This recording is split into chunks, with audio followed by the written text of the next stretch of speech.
You, what up, what up, what up? What's good, y'all? Hey, man.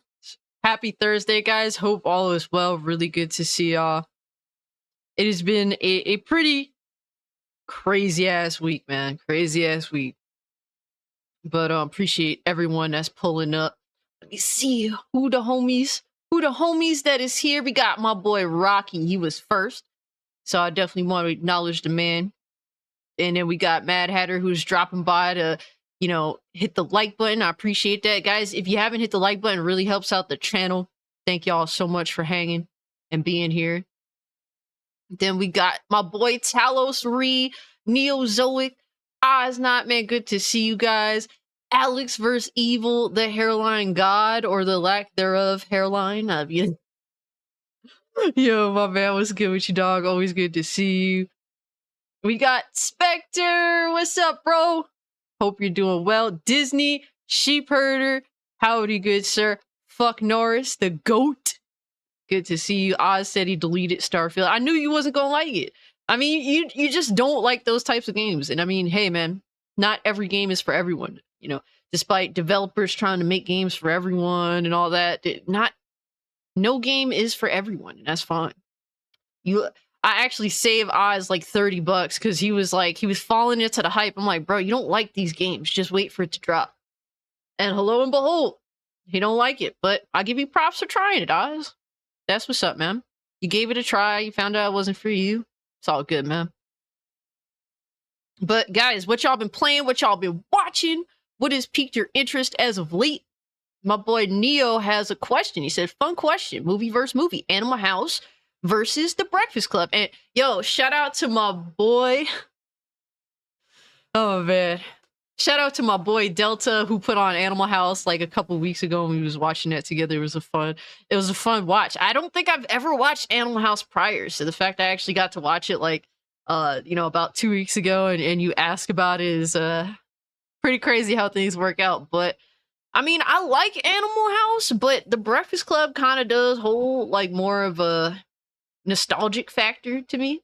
So that's just my personal thoughts. I do prefer The Breakfast Club just because, like I said, watched it a long time ago as a kid. It's very nostalgic.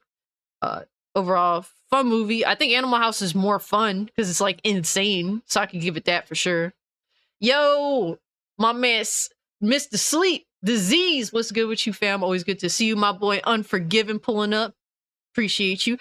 And my boy Astro.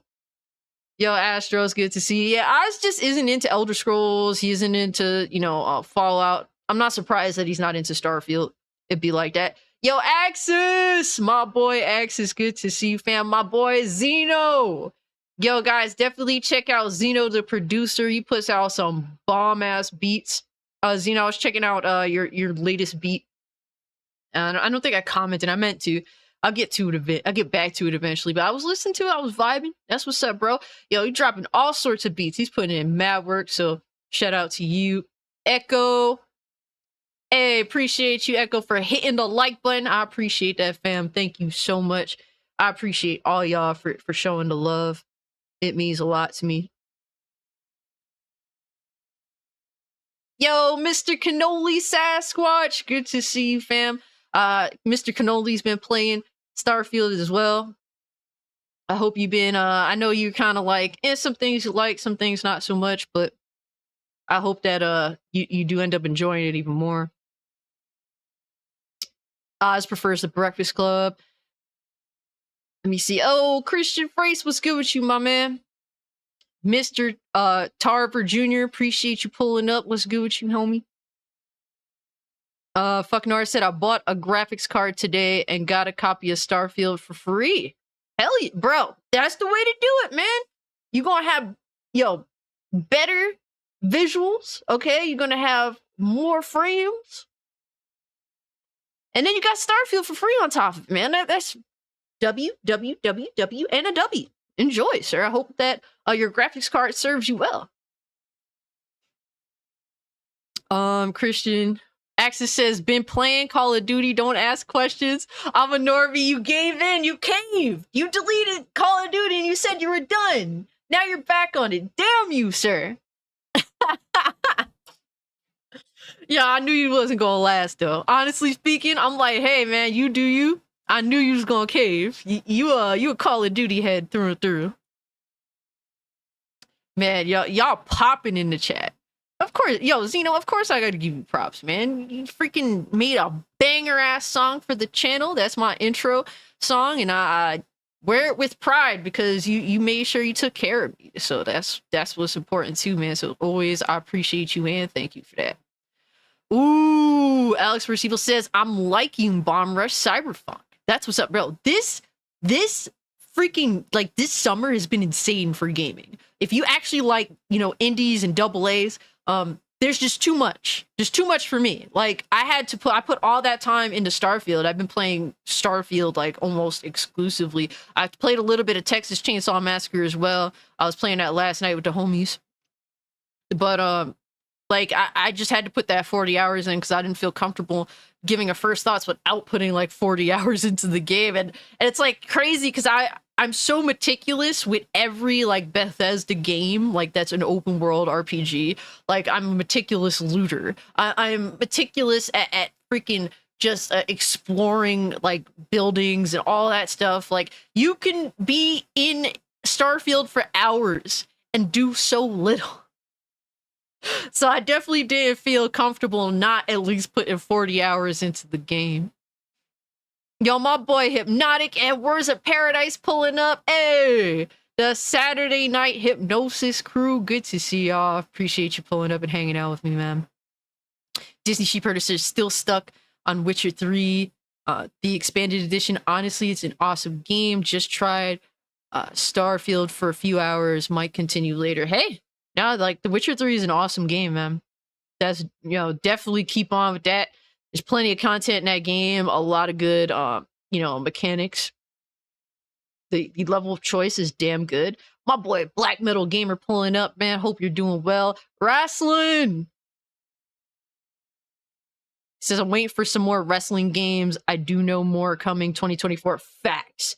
I know what is the I forget the dev name and I forget the game, but I think it's called like Basement Studio or something. I know that they're working on a wrestling game that looks really cool. And they got my boy Enzo Amore in that shit.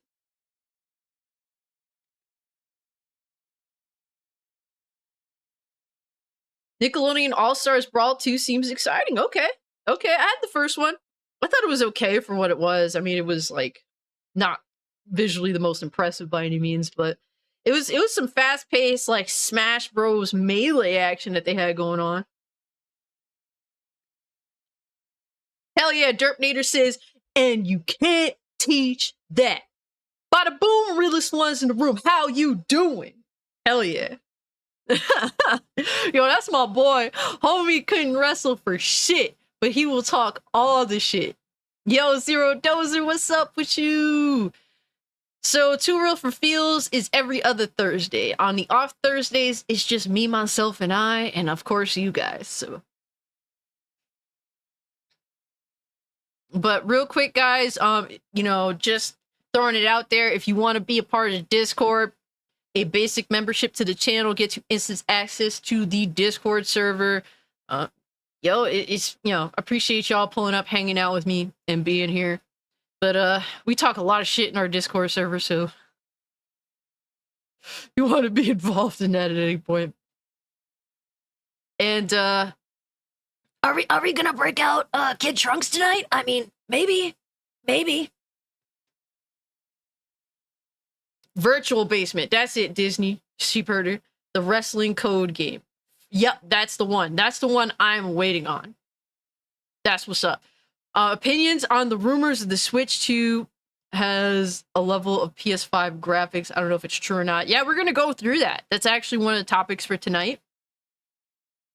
I know I'm too good at this. That's my biggest problem. I'm really too good at this.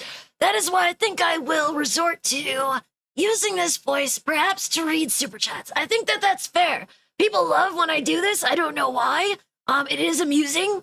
It's amusing when a child talks shit usually, so we could do that. Hey, Pulu. What's good with you, fam? He says, have you played the first two Fallout games? Personally, wasn't a fan of Bethesda's take on Fallout, to put it mildly. So I actually own them, but I haven't played through them yet. I do want to give them a go. At some point, I will. I've always heard good things. Obviously, they're very dated games, so I will take that into account when playing them. Oh, I sound like a 90-year-old smoker, huh?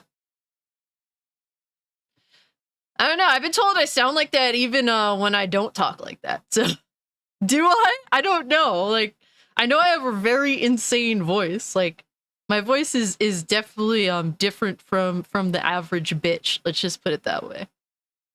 Hey, Butch, appreciate you pulling up, hitting the like button. Thank you so much, fam. Hope you are safe out there doing your duties and your due diligence. Astro says Starfield has the pony sweating. Yo, it is insane. Some of the shit that these ponies have been saying, bro. Oh my god, Butch says no safe way to sell crack. No safe way to snort it either. Zeno's legit impressed. Well, I'm glad that my useless talent has impressed you, sir. Hypnotic says, even if the Switch 2 had PS5 graphics, you are still going to only be playing Mario Kart and such on it. The developers of those games would never utilize graphics that to that extent, in my opinion, nor should they. To be honest, I don't need all the graphics. You know, as long as we got Mario Kart looking pristine, no jaggies, running at 60 FPS, I'm happy. Music says, Cassie, questions. Do you ever think of creating your own alternatives? Kind of like Eric July. I'm not talking about comic books, but all media in general. So I'm not a very creative person. If I were to want to make something, it would be a blatant ripoff of something else. Or I should say a blatant ripoff of like multiple things. If I could have anything in this world, it would be a it would be a Max Payne 3 knockoff that takes place in the 70s. Has Pam Grier as the main voice actress, in which she plays like femme fatale Foxy Brown from the 70s, the character in which she had played. That would be running, gunning, and all that shit. So it'd be a ripoff. I would ideally like for it to have some like some car chases, sort of like a mix between, you know, Max Payne 3 and The French Connection, something like that. So if I were to create something, it'd be a ripoff of a bunch of other shit. So, and it would have to have Pam Grier as the voice actress. I would accept no less. And she would have to have a line where she's like, "Booyah!" Like in Jackie Brown. Like it has to happen. Like it fucking has to happen. But overall, I'm really not a creative person. Eric July is a creative mind. He's always had a lot of ideas, and I think that overall his comic books have been pretty damn good, and he's gotten the talent behind it to really make it shine. Playing Starfield is like a day job you hate, in my opinion. Hey man, like honestly, it's not for everyone. Like I feel as though a lot of developers, both in the East and in the West, have been trying to convince gamers that that essentially RPG games can also be action games, and it does not translate well. It just doesn't. There should be two separate entities. I mean, obviously you have games that try and cross over, but long-standing franchise, especially like trying to cross over into being more action and trying to convince like, you know, normies that here's your standard action game with RPG elements. Like, no, don't stop doing that. It doesn't work. Fallout 4 tried to convince gamers that it's more of an action game. That's why it's a shit RPG. So. Yo, my boy Abomination Agent, what's good with you, dog? Hope you're doing well. Good to see you. Cash, when you do the voice, it sounds like Radaoskar from Smite. Check that out sometime. I think you'd be great at that voice. Hell yeah. One of my favorite lines that I used to copy is from Melina in Mortal Kombat X, where she's like talking to Bug Bitch, And she's like, "You took my throne. Now you wish to steal my means of reclaiming it?" Yo, I fucking Melina in MKX is like the best voiced character period in all of Mortal Kombat. I do not care what anyone fucking says, okay? I don't care.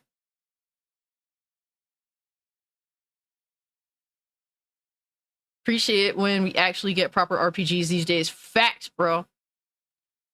Astro Cyborg says RoboCop in November. Y'all ready for that game? Yo, that's the one game this fall I'm really kind of looking forward to. And it's AA in nature. My expectations are in check, but I love RoboCop, so I would love to see a semi-decent RoboCop game that is at least good gunplay that I can dig some time into, man. I gotta support my boy RoboCop, man. Thoughts on Megan Fox being in the new MK? Laughable.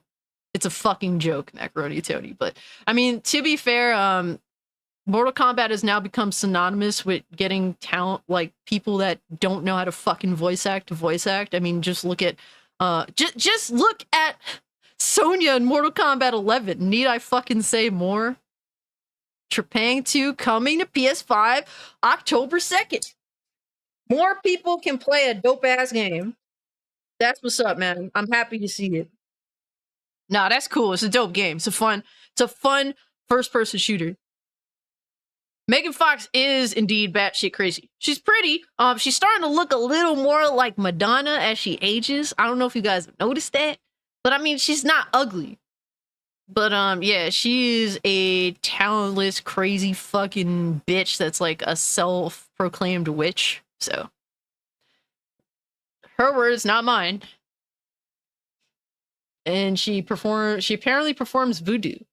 And all three of her children who are biological boys now apparently think they're female. So, that doesn't tell you the bitch is batshit fucking crazy. I don't know what does. Let me see. We got a lot of stuff to go over today, guys. There's a lot of fucking salt. A lot of it.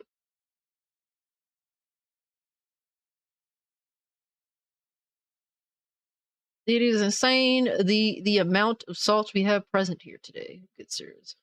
Alright, so I think we have this prepared. I try to have all my tabs ready to go.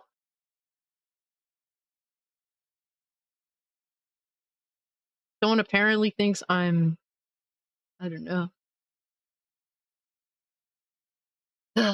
You know what? Let's just laugh a little bit. Let's just get a little bit started with the salt, okay? She did look good in Diablo trailer though. Nah, that's what's up.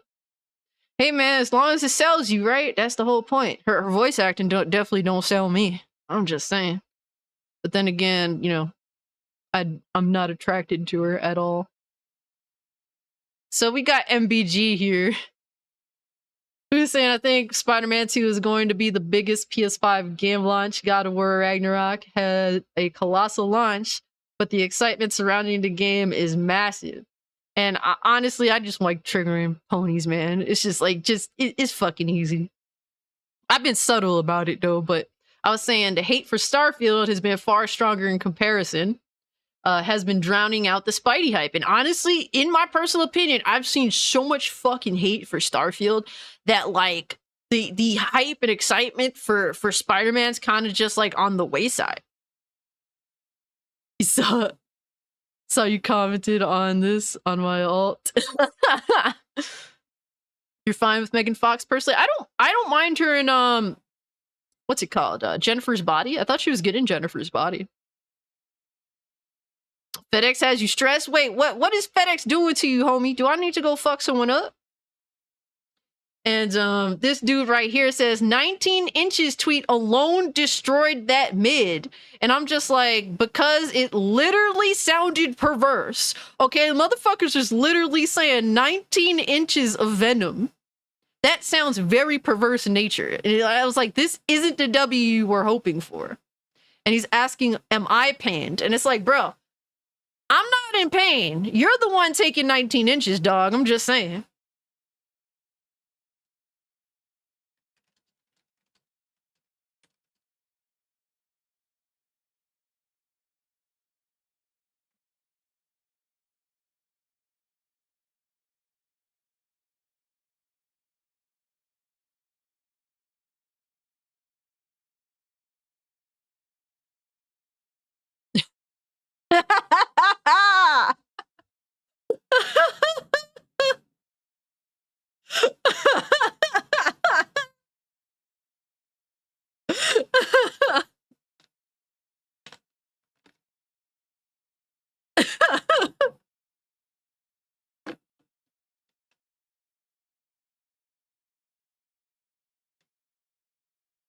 Zeno says, something happened to me recently. I'm not looking forward to most things anymore. Huge Spider-Man fan, yet most I could muster for the Spider-Man 2 gameplay footage was, yeah, looks cool.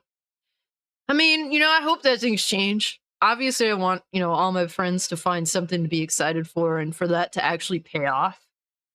So I hope with time, maybe, something that they put out kind of makes you say, you know what, I actually want to fuck with this, Kinoli says, you are correct, though, because all the Starfield drama, I've heard nothing about Spider-Man except a few pictures that they're posting on Twitter. And literally the most hype thing that came out was Sony literally posting a perverse tweet. It sounded, it's like a double meaning. Like they were posting about the statue that was like 19 inches tall. And it's like Venom and Spider-Man like fighting or whatever.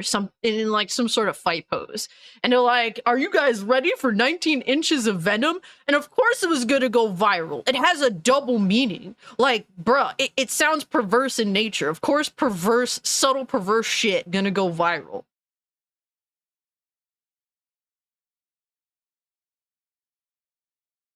But do you think also because of Marvel fatigue, especially a lot of Marvel stuff are, garbage? I mean, it's different when it comes to video games. I have been extremely fatigued with superhero flicks, like MCU specifically. And it's MCU that's the issue that people are feeling the fatigue on. Now, when it comes to, the Spider-Man games, I mean, I was super excited for the first game, but I had been like, after I seen that what was it, the first MCU Spider-Man movie, I checked out after that. I just stopped caring. It's different when it comes to the video games. You tweeted about Spider-Man as well? That's what's up, bro. For me, if they want 70 for a game, it has to be more than just a mid game. To me, Starfield is very mid. And you know what, man? I don't blame you. I chose to buy Starfield outright because if I liked it, and I was taking a chance, it's like, if I like it, I'm putting at least 250 to 300 hours into it. Probably even more than that. And that's if I like it. So I felt as though the $70 would be worth the time invested. And I actually do have fun in Bethesda games when they're actually good RPGs. In terms of the RPG aspect of Starfield, I kind of see it. I'm still on the fence of how it works overall. I would like to, see my character leveled up and how it plays out. So, like in terms of its its qualifications as an actual role play game, I have to see. And if am I interested in making more than one character that's a different type of character? Or can I play this character and essentially be everything? That's my biggest problem with Skyrim. Skyrim to me isn't an RPG because I made one character, can be any fucking thing I want at any point, really doesn't make a difference. So that's why I'm not a big Skyrim fan.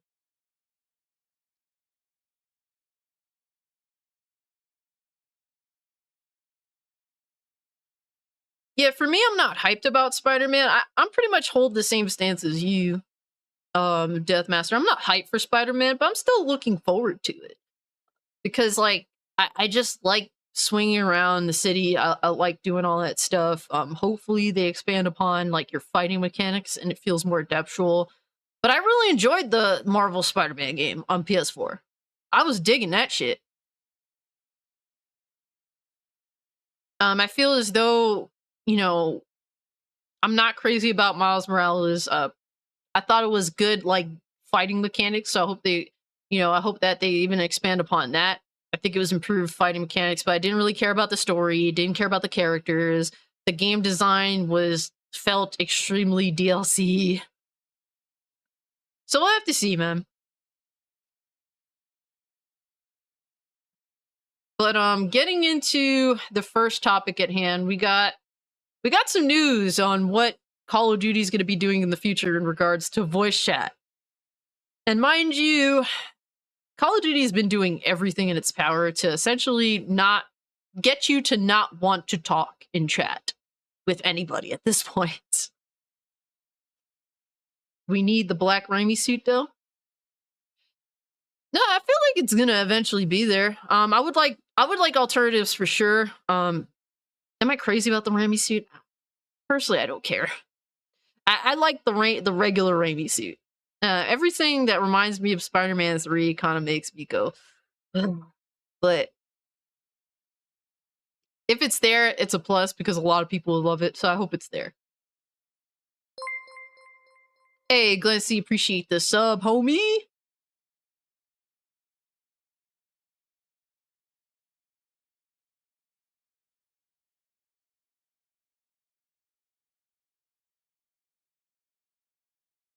Yo, we about to hit 40 likes already, guys? Damn. Y'all were quick. Thank you.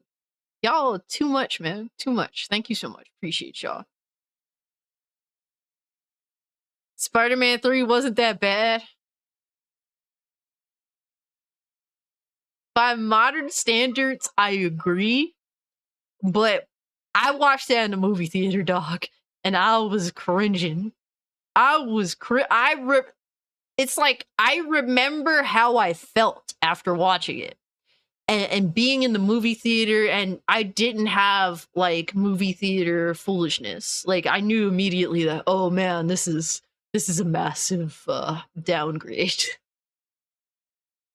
Like sometimes you go see a movie and you kind of fool yourself into believing it was actually pretty good, and then you think about it for like a week and you're like, nah, it actually kind of wasn't. I didn't have that. I remember cringing in the theater, so that's just me personally. Yo, Cannoli Sasquatch said Call of Duty can eat my cannoli. Yo, bro. Oh man. Damn. Yeah, it's pretty bad. They're now doing things that makes me say, holy fuck, man. AI taking over, man. AI is definitely taking over.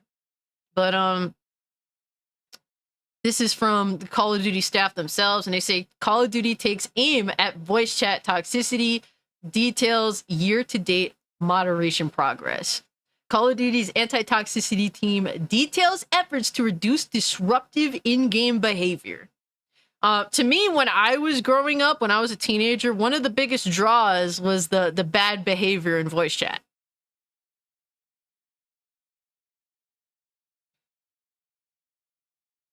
Abomination AJ said, I felt better after watching Spider-Man 3 than Homecoming. Yeah, after watching Homecoming, I said I didn't really care about MCU anymore. So that's just how I personally felt. I felt nothing. I realized when watching Homecoming, I realized that I felt nothing. I didn't even cringe. I just, the whole movie, just dead inside. That's how I felt. So that's just me personally. So I mean, at least Spider-Man 3 made me feel emotions. Spectre says, I love the Tom Holland trilogy. Oh, that's what's up, man. Spider-Man 2 was better than 3. Oh yeah, by a lot. Yeah.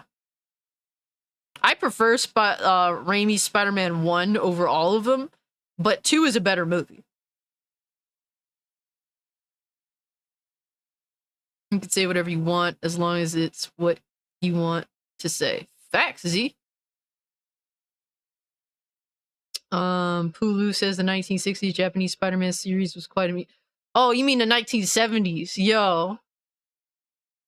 That shit is so... The outfit alone, his eyes are so hilarious on the suit.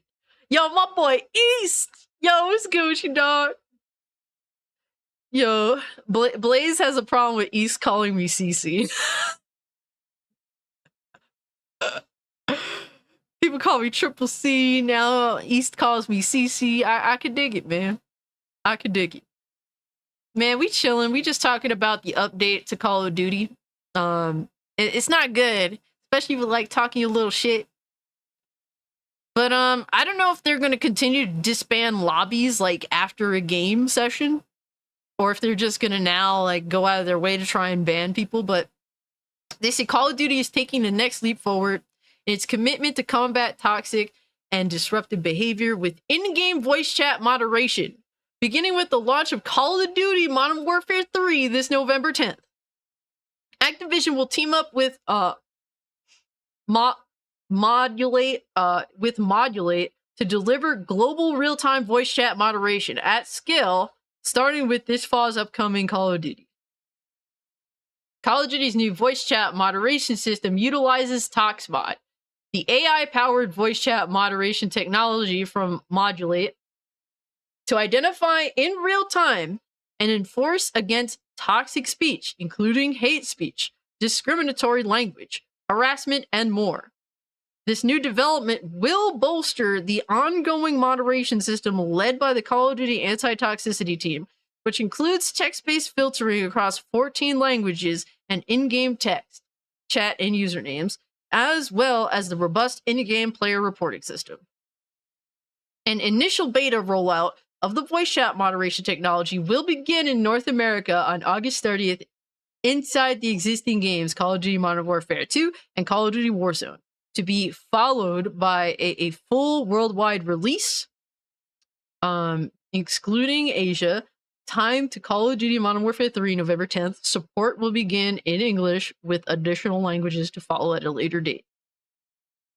So, with this, guys, like, how is this AI going to function properly? So you're telling me, what, black dudes are gonna get banned from Call of Duty for saying the N-word? Is that what's gonna happen?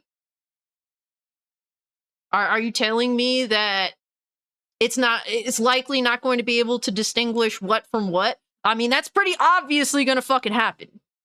Are they gonna ask you for your race before you go into a lobby just to see what you can and can't say?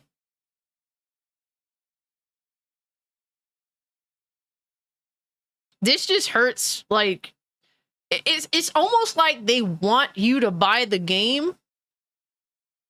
Call of Duty just wants you to buy their game so that they could just ban you and say you can't play it. And here's my problem with digital gaming, man. Digital gaming, they just want to ban you over every fucking thing.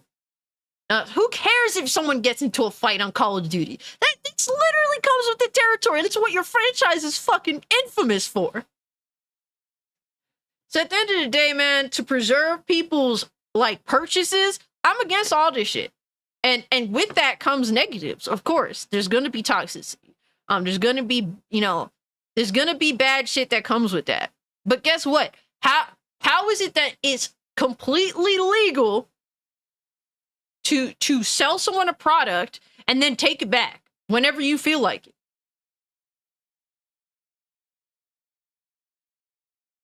But people support this shit, and that's why we keep getting it. But guess what? Yo, I feel like this is just the start. It's gonna be in Battlefield. It's gonna be on PlayStation, Xbox, Party Chat. Xbox already got a reporting system. What is it? A few strikes and you're out, sort of deal. You stand chance of losing thousands of dollars worth of video games that you may have bought digitally on your account, because these motherfuckers actually think they have the right to do so. Because, oh my god, you said a bad word. Oh my god. I just don't think that this, where is the Consumer Affairs defending consumer rights? They were They were so concerned about Microsoft buying Activision. Where are you motherfuckers when it comes to protecting consumers? Why don't you protect consumers' purchases, the shit that they paid for? Like, this shit pisses me off, man. It's like, I get it. Like, in an ideal world, all this stuff is nice because guess what? It less people being upset over being called names, less fighting. I get that. But it inherently will, over moderation always leads to negative situations. Yeah, Spectre, where are the boundaries? What, are you going to have to give up your social security number and everything too? So that they can really look into who you are and see what you're allowed to say and what you're not allowed to say? It's almost like they want you to be dressed, at least business casual just to play video games now. You have to speak nice all the time and be perfect and act like you're at a job just to play a fucking video game.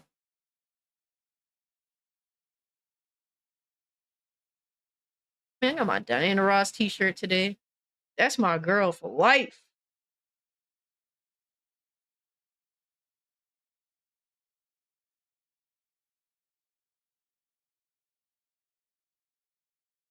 Social security requirement and coming for future Call of Duty games. Yo, it's crazy, man. It's supposed to be just a chill atmosphere to play video games, and now it's like you have to have a stick up your ass and be concerned with everything that you do and say.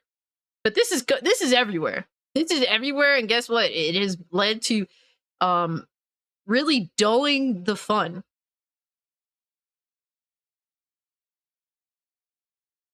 Zero Dozer said, I agree with the spirit of Az's rant, but not with the rant itself. Tired of spurging rants and no action. That's facts too. I feel you, Zero. I agree with you. Over here, we constantly take the piss out of each other. What the fuck is wrong with banter and a bit of shit talking? The way things are now are fucking comical. Yeah, it's sort of like it comes with gaming. Gaming is a very juvenile pastime. It always has been, and it always will be. They want to moderate and stop all this shit, but it is what it is. The sooner you accept it, the better. All these companies are doing is just killing their potential sales. Dirtmater says that's why I'm a retro gamer. I don't blame you, bro. I want to look forward to things, man. Like, for me, I want to look forward to things. But I understand why there's plenty of retro gamers out here.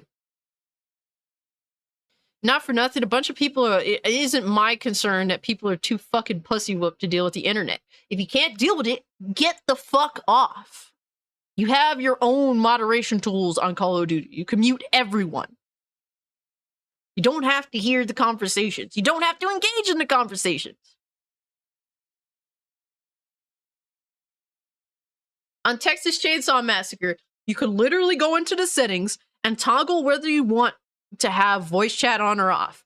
I don't hear anybody in the game. It's off. What's so hard about that if you don't want to hear it?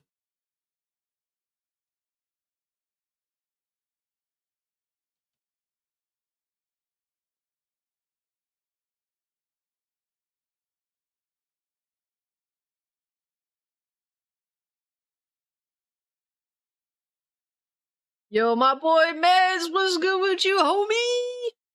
Here's a heart for you, Mez. Appreciate you pulling up, sir.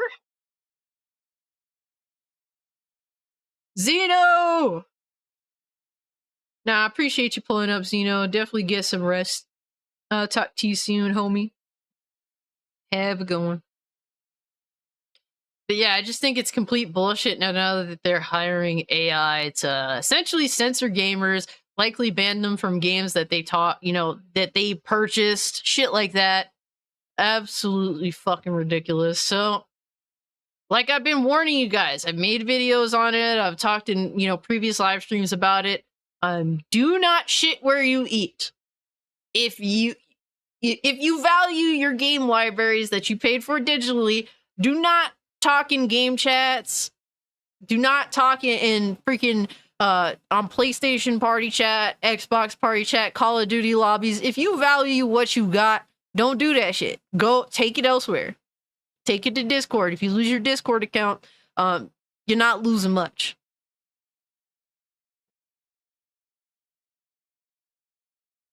You liked Shadow?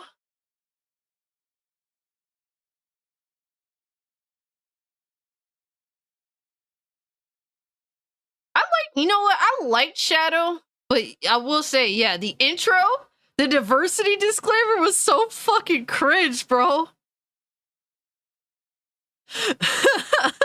Like, not for nothing, I don't give a fuck who makes my games. I don't want to know. The more you guys talk about yourselves in your narcissistic ways, the more I tend to not like you. So I don't want to know who makes the games. I want the pleasure of it being a fantasy to me. So let me have that and just shut the fuck up.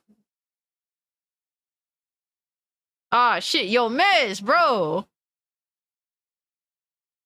Damn, bro. Yo, Mez, man. I hope everything goes well with that, man. Fucking hell, dude. Were you on your wheel? Or were you just driving? Or were you just walking? Sorry to hear that, man. Well, we ain't gonna forget about you, bro. You are obviously in my thoughts. If you need to talk, you can always hit me up. But yeah, I hope everything goes well with your surgery. You know, yeah, on your wheel. Fucking hell, dude. Man, you know, my best wishes to you. Be safe.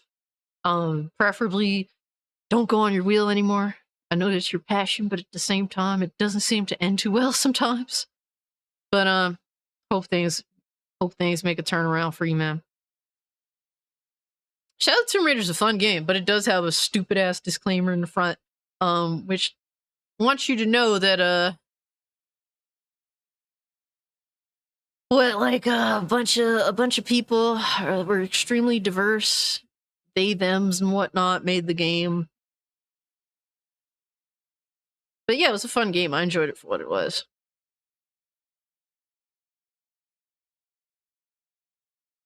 But next topic, like I said, guys, keep it off. You know, keep your discussions, your banter, all that off of places where you pay for video games. That's just what it boils down to, man, at the end of the day. So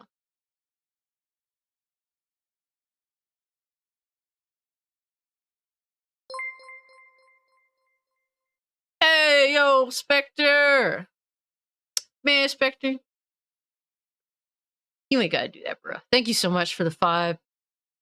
Spectre for the 5 says, one of my favorite sayings goes, if you put in any roadblocks preventing me from giving you money, then you don't deserve my money. Simple.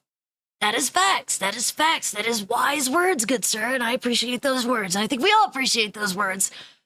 I'm kind of the same way. When it comes to like a game, I'll be excited for it. But you say some bullshit or something don't look right or what you're saying just don't work for me, I'm good with not buying the game. There's a lot of games out here that are begging for people's time.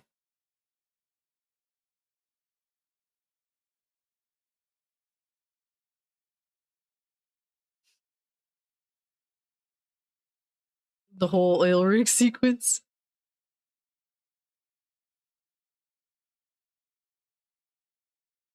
Shame my Twitter's gone. Even the previous account where I actually ranted about a particular scene in Shadow. Oil rig sequence.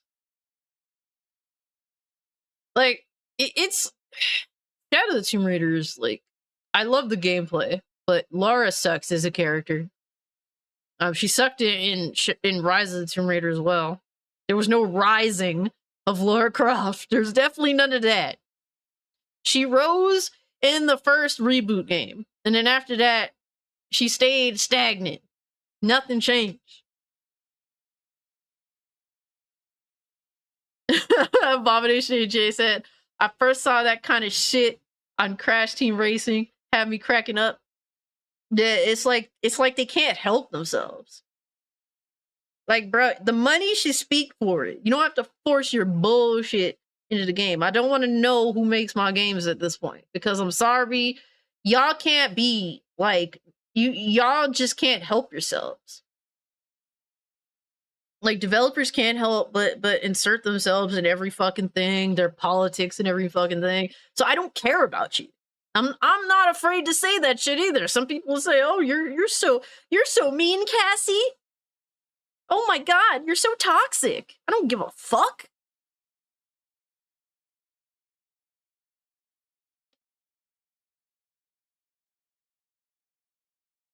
If you want me to buy your games, shut the fuck up. The less I know about you, the more likely I am to buy your video game.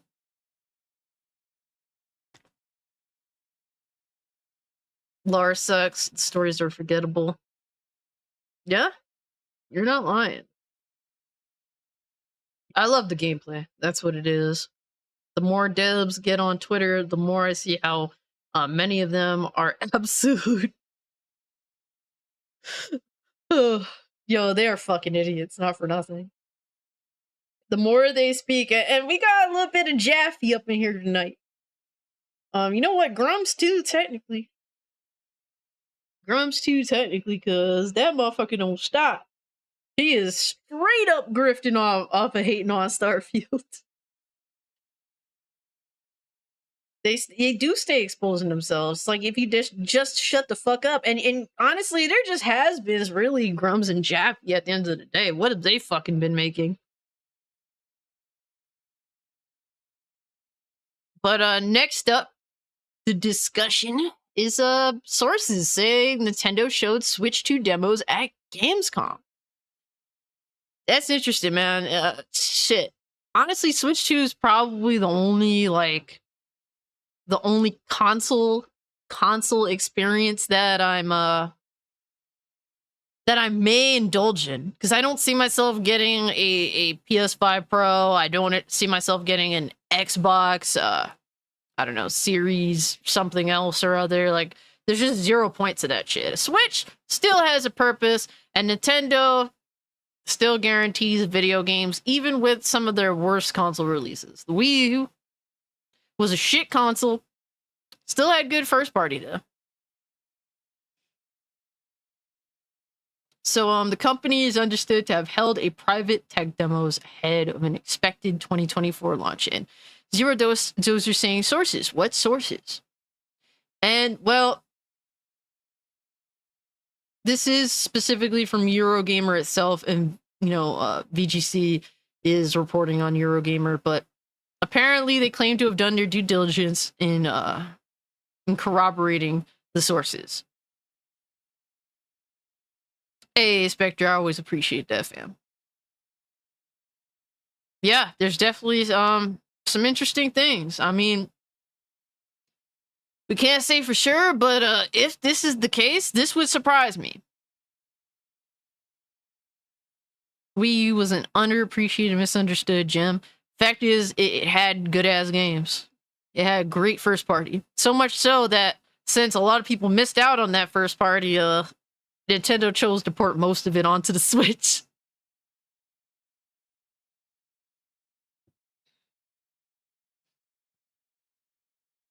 But Nintendo showed off tech demos for its Nintendo Switch successor behind closed doors at Gamescom, it's understood. And this wouldn't surprise me at all.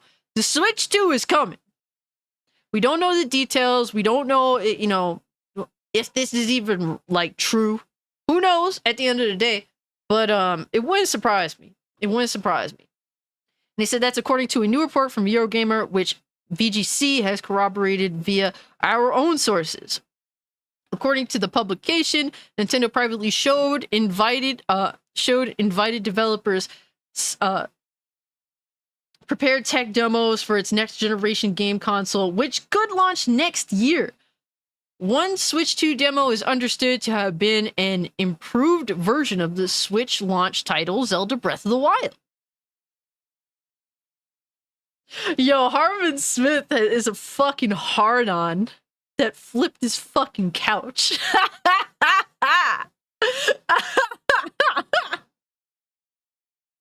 Yo! Oh shit, man. Fucking terrible. Now we just know Harmon. We just know Harmon is a hard-on right now hearing this shit. One Switch 2 demo is understood to have been an improved version of the Switch launch title Zelda Breath of the Wild. Bro, I would love to see Zelda Breath of the Wild like fucking 2K 60 FPS. Even 1080p 60 FPS, man, whatever, just give me 60 FPS, baby. Let's fucking go. Running at a higher frame rate and resolution of the original game did on hardware targeting new console specs, but there's no suggestion the game will actually be re-released.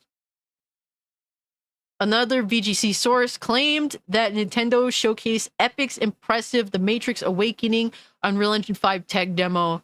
And if that's the case, wow, that's pretty impressive. That's pretty impressive. That's a big deal. I mean, obviously, it could be a severely downgraded version of that tech demo. May not be, you know, as visually impressive, but even so, that's nice to hear. Originally released to showcase the power of the PlayStation 5 and Xbox Series X in 2021, running on target specs for its next console. The demo is said to have been running using NVIDIA's DLSS upscaling technology. And I was saying this, yo, if the Switch 2 got DLSS, they could do a lot of things. With advanced ray tracing enabled and visuals comparable to Sony and Microsoft's current gen consoles. However, it should be noted, this does not mean the Switch successor will sport raw power anywhere near the PS5 and Xbox Series X, which aren't portable devices. Yeah, there's definitely going to be something that gives. The only thing you'll give PlayStation is that at this point, they don't shut down their digital store right away like Nintendo. Other than that, I got nothing else. They tried to, though. They tried to, and they got fucking roasted for it. Genovig! He says, gonna be sad if they end online services for the Switch 1. I only just got my second Switch a few months ago. I don't know. I'm hoping that the Switch 2... I hope Switch 2 is kind of in, like, the same ecosystem as the Switch 1. I think people are going to be tired of, you know, rebooting their libraries, like, every generation. I don't think that... I think that Nintendo realizes people aren't going for that shit anymore. People are used to a lot of different things now. So, hopefully that's not the case. Hopefully Switch 1 and Switch 2 have the same architecture for us to play, obviously, Switch 1 games on a Switch 2 and kind of just continue that on.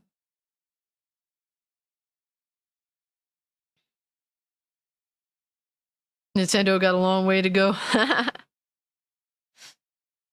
We'll see, man. We'll see. It's exciting to see what Nintendo's gonna do.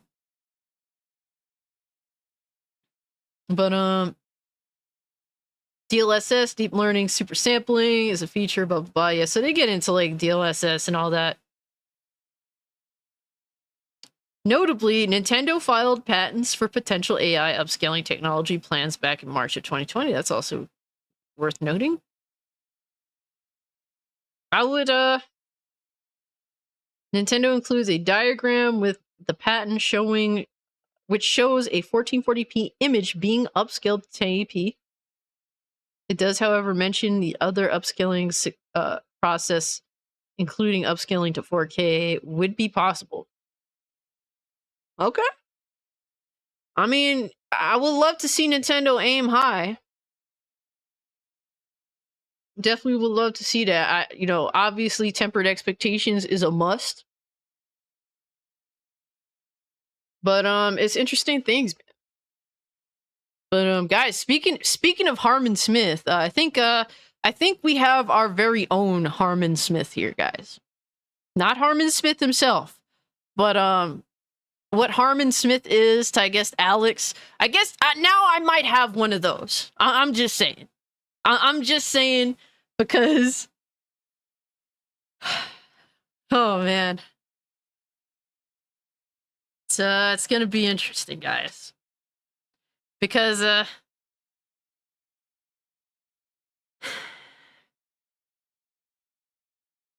I don't know what to say, man. It's H Dog. Dude is a gem. I have nothing bad to say about H Dog. He is an interesting gem. I saw a little bit of this clip on Red Hood's live stream, and I immediately deafened his live stream and said, nope, I have to listen to this. I have to listen to this on the live stream. You know, H Dog is amazing. Shout out to H Dog. The only Harmon Smith I know is the character from Killer 7. Yeah, he is he's a YouTuber. He's been doing YouTube for quite a long time, and he's most known for being featured on bigger channels. So there's that. Oh, guys, man. Fantastic Arthur. So I heard, but I can't read, so I'll never know.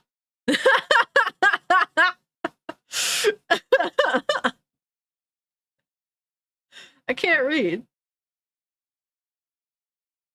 Hell of an author. So I've heard. I'll never know for certain. I can't read, guys. I think the one thing that all right. So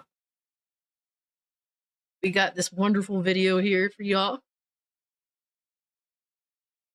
Because in real time, a lot of us watched H-Dog defend Saints Row and then realized it was ass. And it was funny. And I think he, for a while, was convincing himself that it's not so bad, but it was bad. It's interesting, man, interesting. I think H-Dog is an interesting guy. But I gotta hear this. I gotta hear it. I think the one thing that kind of ultimately ended up killing this dev studio was not the game. Really, dog? Not the game. Not the game that, you know, didn't sell well. Not the game that's now being hoarded out to live services because nobody actually wanted to buy or support it. It's almost like people don't understand how capitalism works. I'm just saying. Vanya was good. Yeah, the Saints Row devs lost their job. I talked about it. Volition is done. But we are hearing the gamer hot takes of the After Effects. So I want to hear this shit. What up, YouTube? H-Dog gonna be coming here delivering some breaking news in regards to the Saints Row and Red Faction breaking developer news. Volition, who has officially been closed down as of this. Remember the Punisher on PS2, guys? It's crazy how they went from the Punisher, a really fucked up game, like it fucked up in one of the best ways possible game, to politically correct Saints Row 2022. Gotta love how that works, right? Saints Row will be remembered as the PS Plus price hike. Yeah, that was hilarious how they fucking touted that bullshit. Recording as of the last couple minutes ago, or whenever you're seeing this in the future. The Volition team has proudly created world-class entertainment for fans around the globe for 30 years. We've been driven by a passion for our community and always work to deliver joy, surprise, and delight. This past June, Embracer Group announced a restructuring program to strengthen Embracer and maintain its position as a leader in the video game industry. Is he still reading? As part of that program, they evaluated strategic and operational goals and made the difficult decision to close Volition effective immediately. To help our team, we're working to provide job assistance and help smooth the transition. This Hypnotic. This is why he's hilarious. H-Dog is a gem, bro. This guy reports on all the black news entertainment. Does all that. And also sounds black while doing it.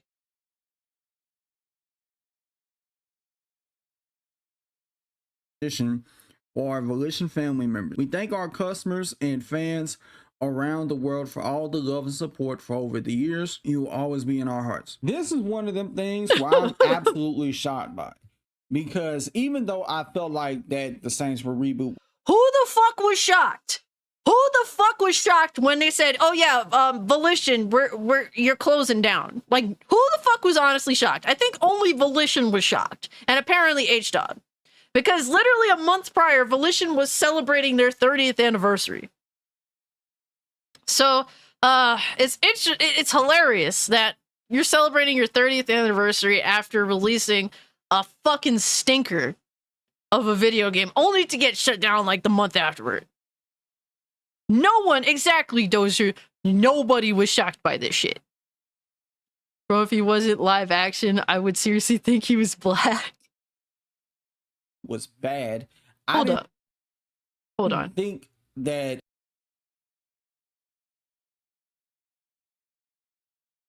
guys, look at his mustache.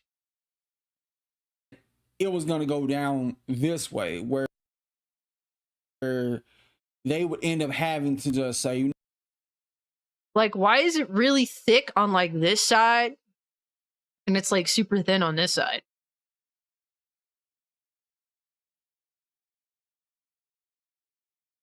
It looks like there's like a cock going across his lips.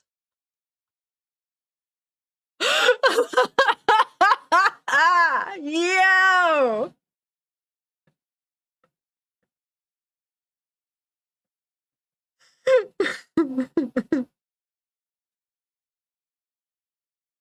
Oh my.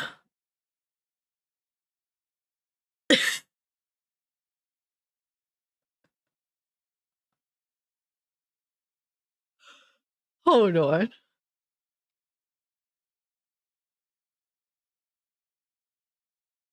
Hold up. Oh, he did a pronouns video on Starfield. Let me see. Sorry, did you want to get immersed in our of pronoun. Bro, it's worse. It's fucking I just worse. want to say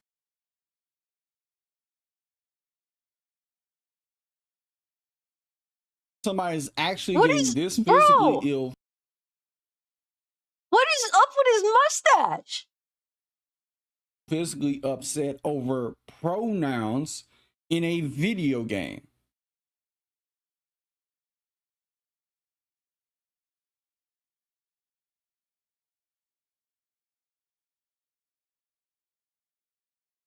Yo, Z said Gap Stash is the reverse Hydra. Yo, son.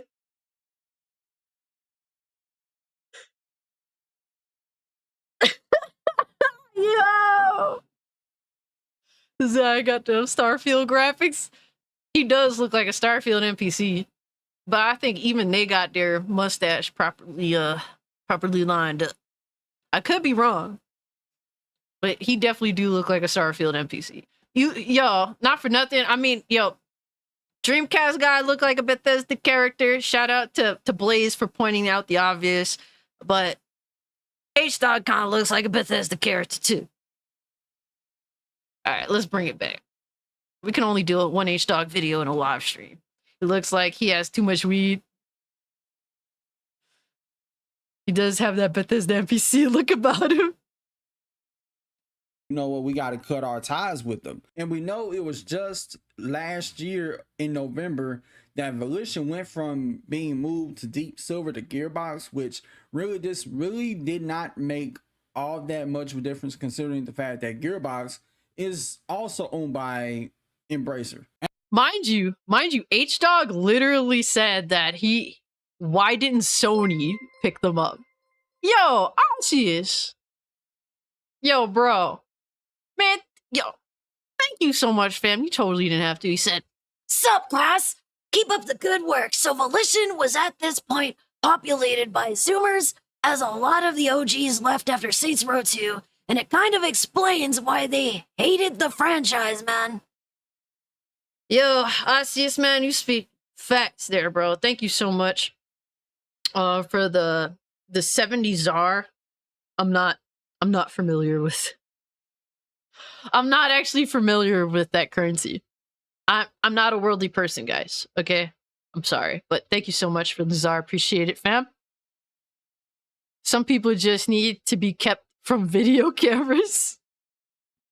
I am American. I'm stupid. I'm stupid, but every day is an ability, a day to learn something. Okay, appreciate that, dog. But and I'm pretty sure there's a lot of people right now who's rejoicing, dancing in the streets to see a bunch of people lose their job. We're not happy that a bunch of people lost their job. Ah, so Hulu says South African, excuse me. Oops. See, I'm dumb. I can't read. South African. Hell yeah. Shout out to South Africa.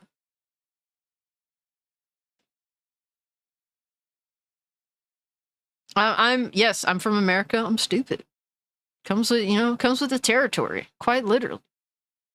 Nobody's happy to see people lose their jobs. We're happy that, like, literally there's reprimands to a beloved franchise being bastardized the way Saints Row was. That's just what it is. If you don't, we are happy to see developers, community managers that call gamers terrorists just because we don't like that Saints Row isn't Saints Row anymore. That's literally what this bitch community manager did. Absolutely disrespecting the fan base at every which way. They earned this shit. They earned it. Now, granted, the game was bad, and yes, and that's why they no longer have a job. They made not only one bad game, but 2 bad games, 3 bad games. Saints Row 4 is ass. Fucking Agents of Mayhem is ass. Saints Row is fucking dog shit. The reboot, fucking horrible. But I didn't. How many strikes does the developer need to be like, yeah, well, they can't make good games anymore? Yo, Pulu, appreciate you pulling up, fam. Take care of yourself. Yo, Rocky, appreciate you pulling up. Yo, Jay.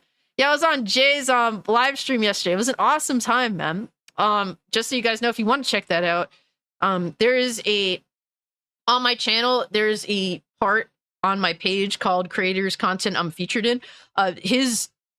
So the live stream that I was a part of is posted there. So any live streams you want to catch that maybe you want to check out a new creator and I happen to be on their podcast, you can always check that out on my YouTube page. So appreciate you for having me on, Jay. It was a fun time. I think it was going to result in people basically losing their jobs, but for all we know, this could have been in part due to the performance that was with their last game, Agents of Mayhem, and they. Okay, so you're admitting that they made more than one stinker.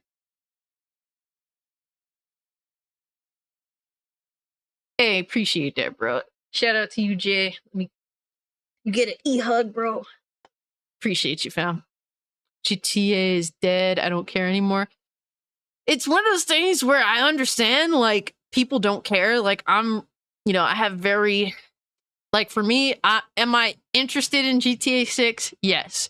Am my expectations in check because, well, the writers ain't the writers of old, and I'm sure they're going to probably play the story very safe? Yes. So it is what it is on that front. GTA isn't dead. It's going to sell a fuck ton of copies, whether it's trash or not. That's the shame of it. Bad games can still sell extremely well. They may have been like, look, y'all on your last rope with this reboot. And we know what happened with the reboot. There was controversy out the gate. Now, my biggest thing was I was really reveling in the fact that people was, upset at. And it's not just controversy like, oh man, a bunch of people are just hating on the game. People voiced their criticism and they were met by disdain from the developers. Trying to assume that this game was woke from the jump. I think the one thing that kind of ultimately politically correct. Definitely politically correct bullshit. Which is essentially the reboot of Saints Row is the opposite of what it was supposed to be. And it appeals to a whole demographic of people that don't play Saints Row. And that's why it didn't sell. End up killing this dev studio was not. It's not. Look, General Vade, you're thinking too like 90s, bro. You think that that's blood flow to his cheeks? Homie's wearing some blush. Hey, it's 2023, bro. It's normal to feminize women. It's normal to feminize men, excuse me. Homie's wearing blush. Next up, you're gonna see the lipstick one of these days, bro. Not the game. It was the fact you had the social media team on social media going at people online. The people who they responded to, they could have, like, I feel like responded in a different way or had a different. So basically, you're trying to defend Saints Row, but you've admitted that it's trash. You admitted the devs did everything wrong when promoting the game. But when they sat there and said, we're not backing down and having a cavalier attitude about this whole thing, then the writing was on the wall. Now, I kept fairly an open mind about this whole thing, like, because I was optimistic that, okay, in the start of the game, they looked like just some random kids just plucked off the street. He was defending the game. He was defending the game and shitting on people that had criticism of the game. And say, hey, be a saint. And then by the end of the game, end up turning into a full-fledged murderer monster. But sadly, that's not what we got with the base product or the DLCs that came with it. I was at least going to hope that they were going to fire everybody and just pretty much... Yo, I see this, bro. Man, thank you so much for the 70, bro. Thank you, bro. Totally didn't have to. I see it says... These guys had an open field. People were looking for a GTA substitute, and they chose to make Zoomers, the game. P.S. Why is this? Wait, hold up. Why is this dude speaking in Ebonics? What is Ebonics? I'm Kid Trunks. I'm 9 years old, and I don't know these words. I'm just saying. Jay, tonight I read super chats in a Kid Trunks voice impression. That's pretty much what it is tonight. Kid Trunks, bro. Aw, man, we don't. My boy, hold up.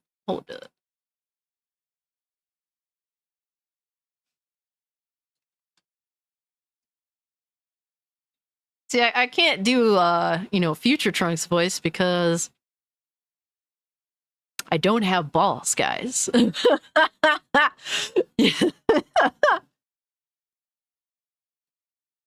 So, women are notorious for doing little boy voices. That's the ones that I could do. Here we go. My man right here. The man, okay? I mean, obviously, future Trunks is better than present Trunks. I understand that. But either way. Can I open the image, please? There we go.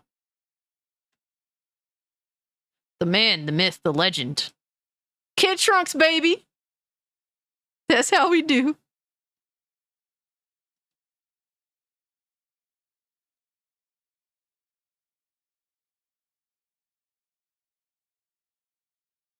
That's a good impression.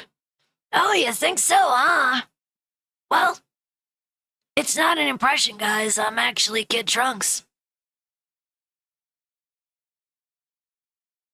This guy is not far on the bell curve. I'm glad that I've put a smile on your guys' face by just being the idiot that I am. I want to be a likable idiot. Don't be H-Dog, okay? Likable idiot is cool.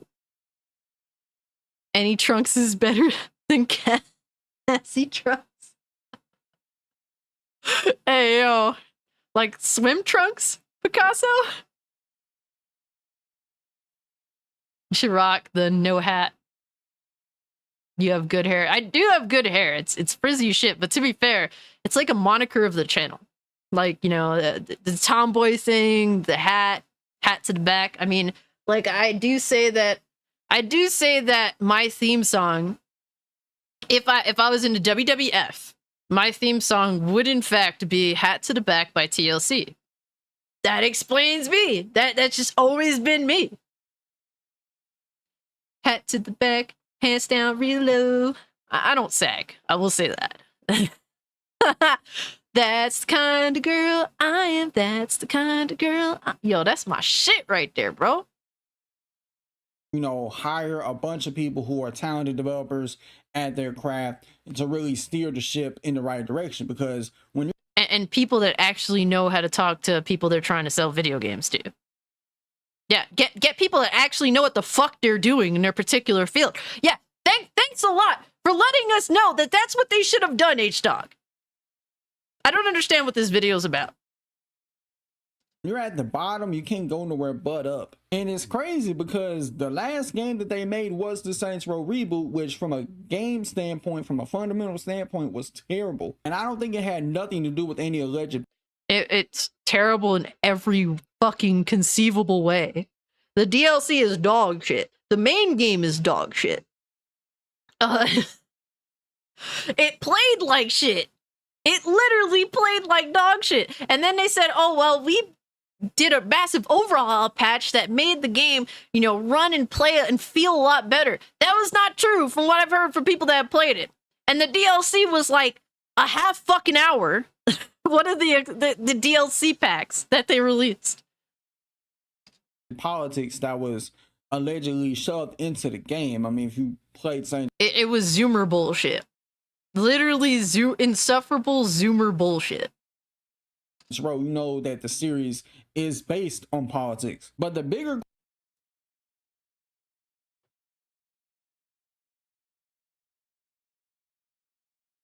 Saints Row. The franchise is based on politics.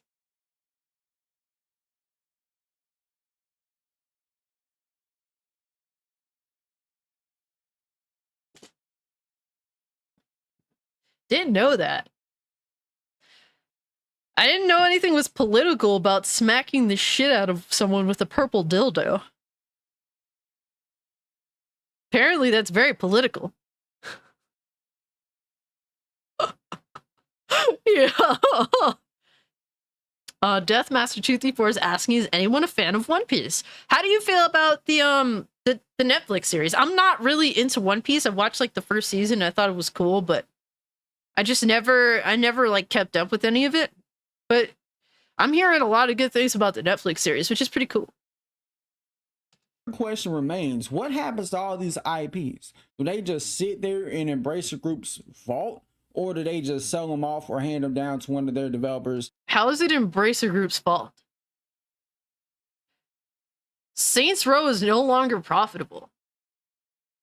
The original devs, Volition, killed it. Now, could it be profitable? Perhaps. But will Embracer likely see it as profitable given the fucking flops that they've released? And Saints Row being like a very expensive game, and the result was very ugly, trash, and unwanted. So who knows? Do you guys think that Saints Row is dead? I feel like it is dead. And not because it realistically can't make money, but I don't think Embracer Group is going to think that it can make money anymore. Why is this dude trying to sound black yet looks like Randall from Recess? Yo! Yo! Arceus, bro! Oh man, with the own. Spectre says the Netflix series is actually pretty POG. What does POG mean? See, I'm learning. I'm trying to learn some things today. Hoping Dragon Ball Z can get that One Piece. Honestly, I don't... There's been fan-made Dragon Ball Z stuff that's actually pretty good, but it's still cringy. Like, it's hard to not be cringy. Poggers, got you. It's hard to not be cringy when it comes to Dragon Ball Z. It's a lot of, like, screaming men. It's a lot of screaming shirtless men that fire beams. Like, in an anime setting, it doesn't look cringe, but when you have, like, real people doing it, it does just come off cringe. Pog is Zoomers for sick. The fuck? I'm 30, guys. I'm 30 and I feel 50. Especially when you guys are trying to explain that one to me. Yeah, I don't really want live action either, personally. You don't hear about Saints Row anymore, to be honest. I think it's because it's too political and sarcasm. Many developers that they have under their belt. I do not want Randy Pitchford to be developing a Saints Row game. Get that shit the hell out of here. And granted, it could be possible that they, you know, hit up somebody at THQ Nordic, or they hit up one of the other developers that they got under Deep Silver and say, hey, y'all can start working. Honestly, what's sad to say is Saints Row is just a period piece.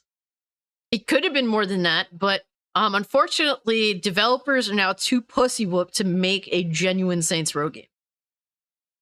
Yo, God Emperor Sofa Gang, what's good with you, bro? Hope all is well. Saints Row has been dog water for a minute. Facts. Unfortunately, Saints Row I just think is a period piece at this point. If it doesn't have like that early 2000s like look and vibe, it's just gonna not work. It's not gonna work. And to make a Saints Row game that's true to what it should be, that is inherently offensive in nature, it's gonna... They would have to break so many rules and do things that are so like not acceptable nowadays that honestly, just let it be a period piece. Just give us remasters, re-releases of Saints Row 1 and 2, and just let it be what it is, man. Hey, my boy Mad Hatter is able to pull up, bro. Good to see you. Appreciate you pulling up. I hope that your recordings will be fruitful for you, sir. Working on these Saints Row games. I'd rather something like that, or at least try to sell it to somebody else, like another third party. Who can make a genuinely good, true to Saints Row game? Who can do it? Who is willing to not be pussy whooped nowadays? Rival, or maybe a first party console owner like Xbox or PlayStation, because I believe if you sell the...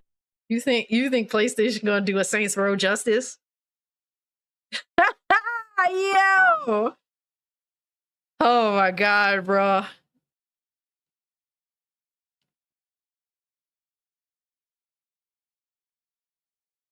What, you think Saints Row's always been bad?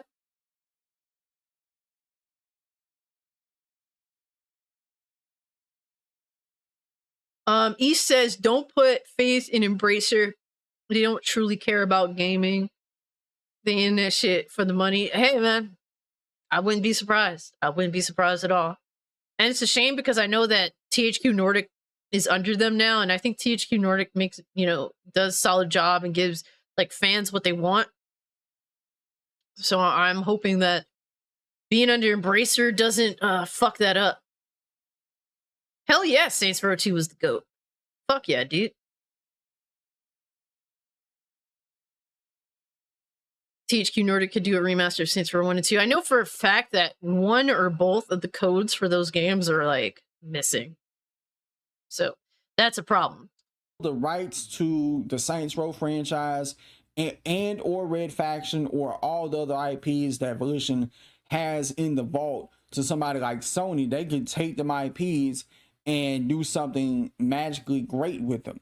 And they have a bunch of talented developers at Sony that could really... What developer is going to do that?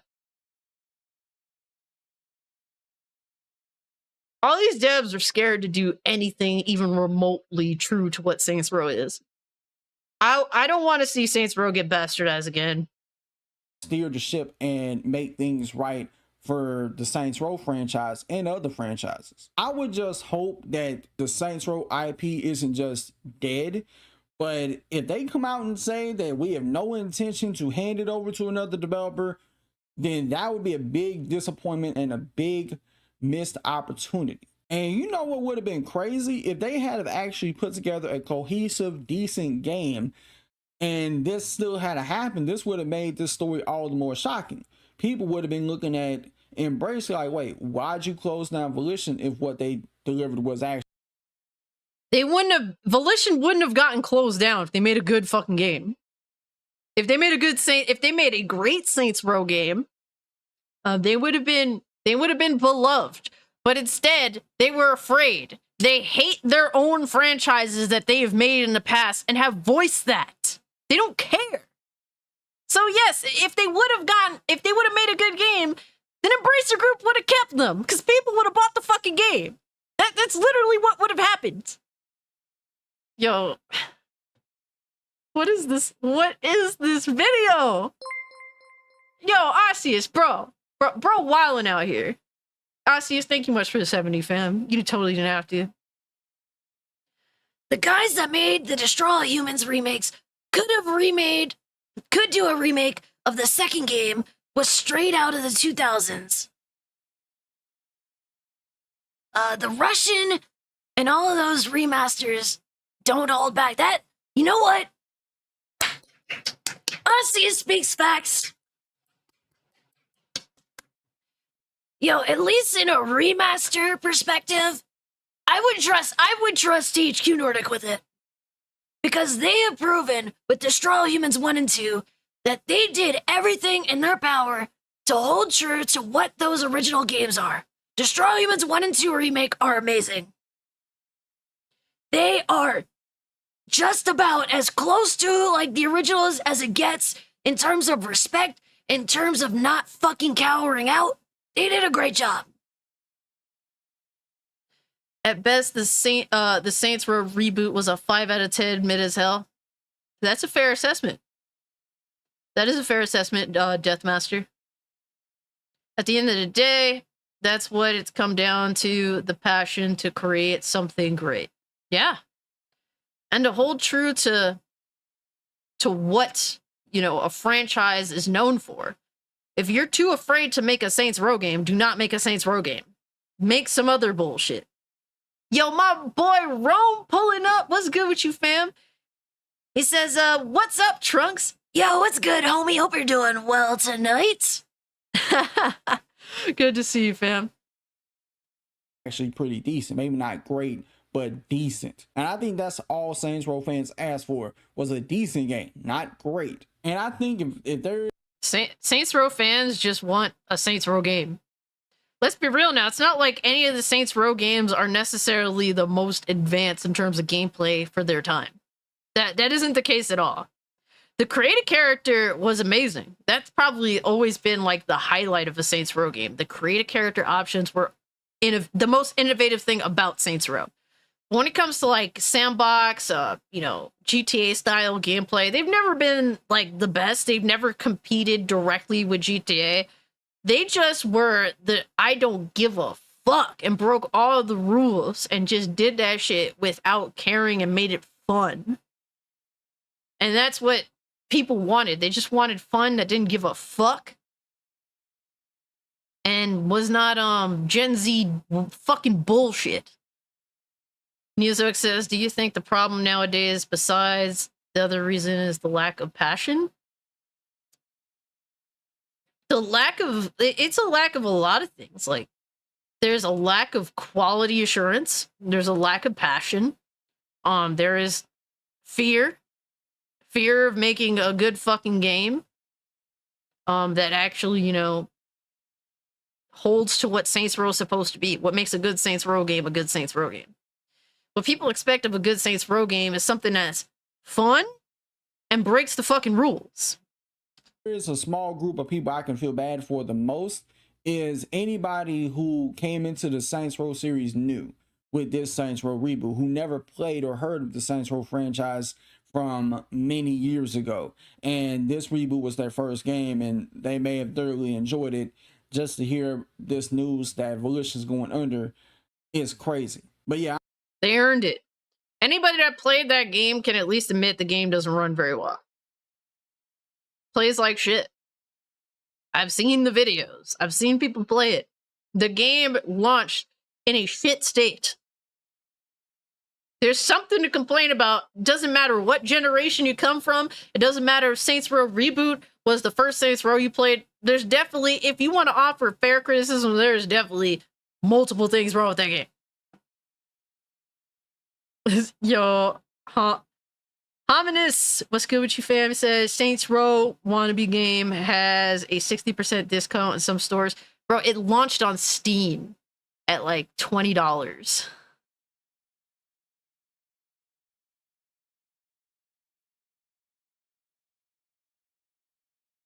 But yeah, H-Dog, straight L here, bro. Sorry to have to tell you. This was an L.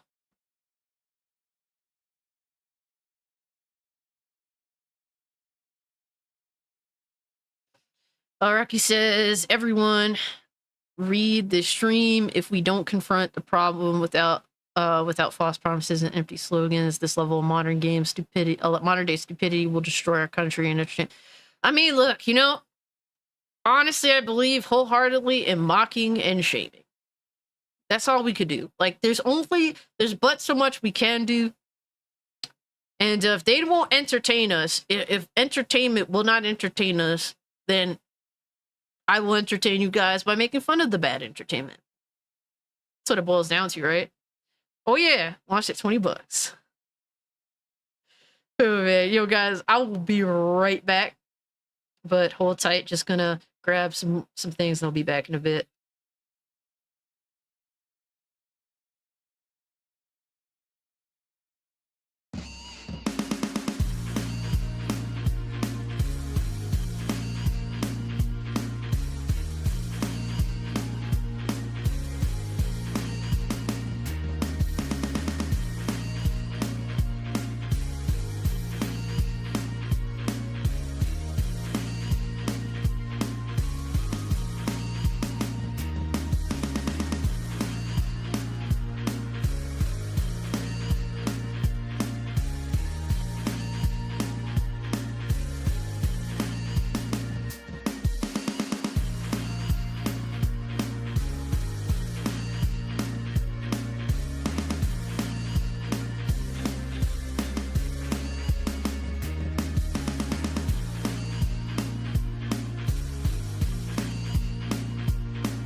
I have returned, and I have with me a little Zigman.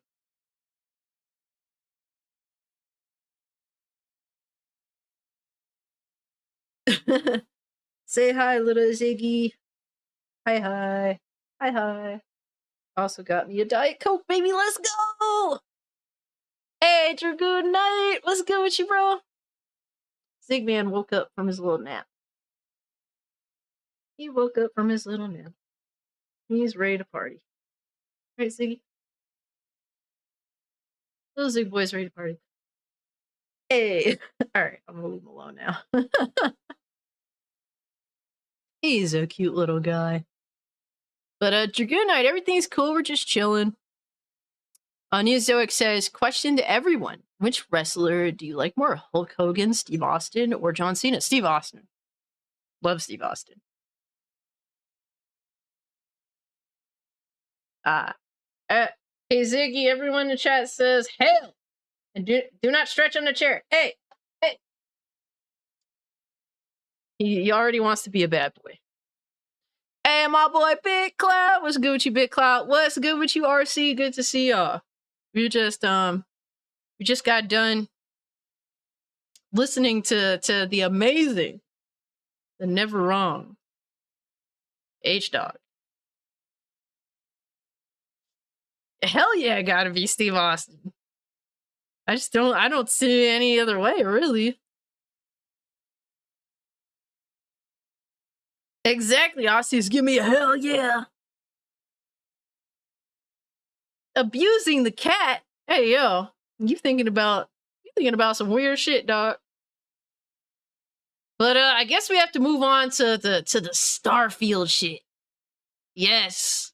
Ooh, and my boy Livewire 4K pulling up just in time for the Starfield nonsense. Hey, appreciate you pulling up, Talos. Finish the rest of the week strong and get ready for the weekend, bro. Take care of yourself, fam. Always good to see you. Yes, Livewire 4K says the adoring fan has arrived. Appreciate you. Now, RC, you're gonna get all of the Starfield. All of it. Because there is insanity coming from every fucking direction surrounding Starfield. Of course, no, you didn't miss this. This has to be like, you know, this is the best part of the night. Talking about the stupidity revolving around Starfield, because there's plenty of it. There is an insane amount of it. But there's we can just start it off, you know, subtly. Because apparently someone modded in a PlayStation intro to Starfield. You know, because I guess, you know, PlayStation fanboys want to pretend that they can play it on their PlayStation. If it encourages sales, I mean, why not? You know, some people, they're literally so basic that it's not on their piece of plastic of choice, then they automatically just hate it. That's all it really is. But Tom Warren here posted, someone has created a Starfield mod that replaces the Bethesda splash screen with a PlayStation Studio one. This is what we doing here, guys.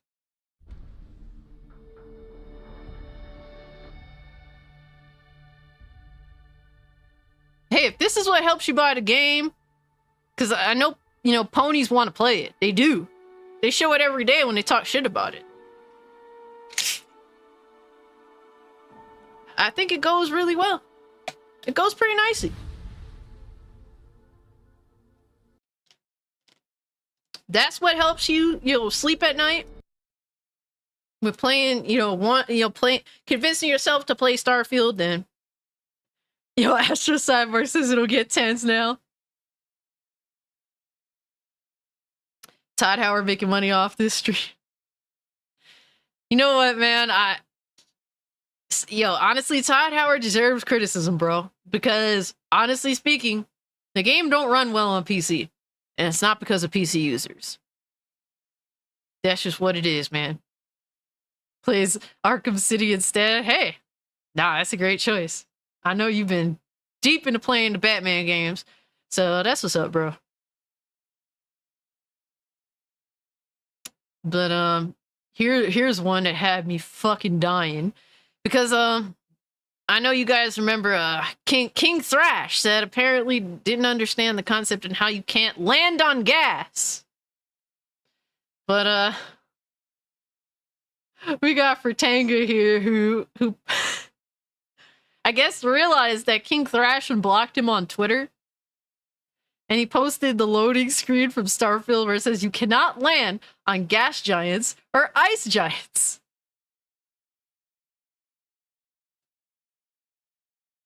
Yo, I was fucking dead when I saw that shit, bro. I guess, yo, not for nothing, I guess King Thrash shit his pants so much when he went to fart that he thinks that, you know, I guess he thinks that, the shit was the gas. I don't know. I don't know.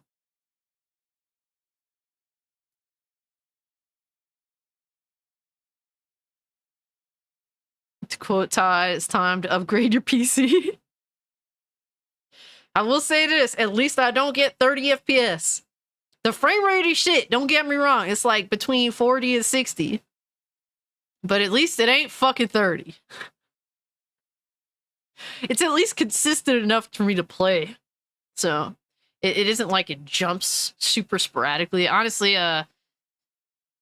FreeSync, man. Shout out to FreeSync. That's the only thing saving this game. Todd Howard, my dad, can do no wrong. God, don't you mean God Howard?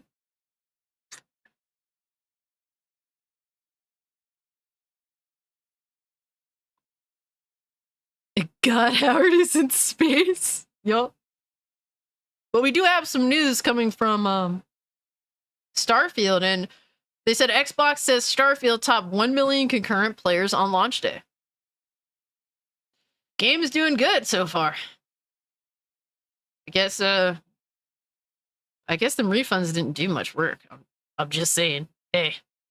At least they allowed you to refund the game though, so that's cool. And Starfield themselves tweeted out, as of this morning, Starfield has already surpassed 6 million players, making it the biggest Bethesda game launch of all time. Wow.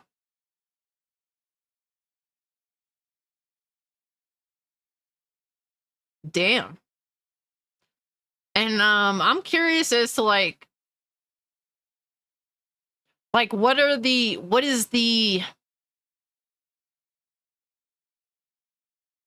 comparisons? Yeah, Mad Hatter. Honestly, it's a game that has some positives and some negatives. It's not a 10 out of 10. That's definitely a fact. It's not a fucking 10 out of 10. Honestly, if you like previous Bethesda games, I think it's worth giving a shot. Oh yes, I do have the saltiest game tweet. Or at least one of them. I guess I'll have to see if he's posted any more dumb shit. But either way, man, 6 million Starfield players at launch. So that's pretty dope to see. I know a lot of people are anticipating the game. I'll check it out, Spectre, if I don't have it myself already. But it's cool to see. But there are ponies out here that either just hate the game isn't on their platform, or they want to play the game that are trying to downplay this shit. And we could just point at this, man. They're saying Starfield has 6 million players at launch. Fallout 4 sold 12 million copies at launch, representing $750 million. Which did better? Me, I think they probably should have kept Bethesda multiplat. And you kind of tell on yourself because, ponies have been downplaying Starfield, saying it's trash. You admit that you want to play the fucking game on your platform. And it's like, what, you were expecting the game to sell more? They did not, the game it's a multiplat, because I'm playing it on PC and people are playing it on an Xbox. It is a multiplat. It's just not on your fucking console of choice. That's all it is. If you want to play the game, there's plenty of ways to go about it. You can go the cloud gaming route. You can go the PC gaming route. You can go the console gaming route on the Xbox. That's your choice. You clearly want to fucking play it because you wish it was, available on your precious PS5. So good job telling on yourself. So basically all the shit you guys have been talking all this time, pretty much meaningless. At the end of the day, I mean, look, man, if them putting the game on Game Pass, giving more people options to play games, cost them money, then what does that say about Microsoft? I think that's a good thing that Microsoft was actually willing to sacrifice money in order for more people to play the game. That's cool. That's cool. I'm not saying Microsoft are good guys. There's plenty of shit to criticize them about, especially when it comes to censorship. But you're telling me, like, this motherfucker and a lot of people in the PlayStation community care more about fucking Microsoft sales numbers than video games. Oh man, you can't make this shit up, bro. This is a fucking joke. Like, you guys are a joke. The amount of hate for this fucking game is hilarious, and it's been this way for a long time. It's been this way for months, man, because you could tell that these motherfuckers are just sad. They're sad they can't play it on their PS5. And some of these console crumlins are using the very thing they claim to hate so much in order to play Starfield. They may not be telling you they're playing it, but some of them, I'm sure, are playing it. They're using the thing that they claim to hate the most. That's Game Pass. Motherfuckers is playing it on Game Pass, the thing that they fucking hate on all day, every fucking day. I guess it works, right? I guess it works.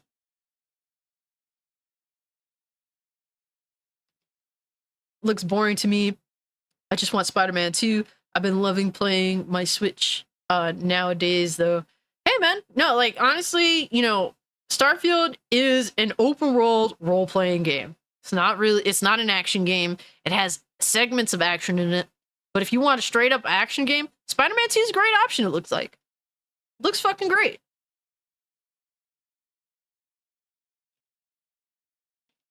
Astro Cyborg says you'd think they'd be talking about Baldur's Gate 3. I know, right?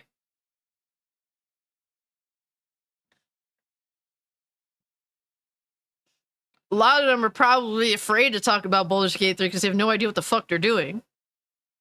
I would like to see them stream Baldur's Gate 3. I had no idea what I was doing with Baldur's Gate 3. I still streamed it. I didn't give a fuck. It is what it is, you know? To me, it's like, it's whatever. Yo, Osseous, bro. Man, you going in tonight, bro. Man, Osseous. Totally didn't have to, fam. Appreciate you. Osseous says, so according to Active Players website, it has over 20 million players since launch. Yo, if that's the case, man, that's pretty crazy. I don't want to jump to conclusions. I'd rather get, you know, the updates from the source. But if that's the case, that's pretty fucking crazy. Livewire says RoboCop's coming out soon. I'm hoping it's pretty damn good, you know? I'm hoping it's good. I'm not expecting it to be a Game of the Year contender, but if it holds to what RoboCop's supposed to be and manages to be pretty damn fun, I'll be happy with it.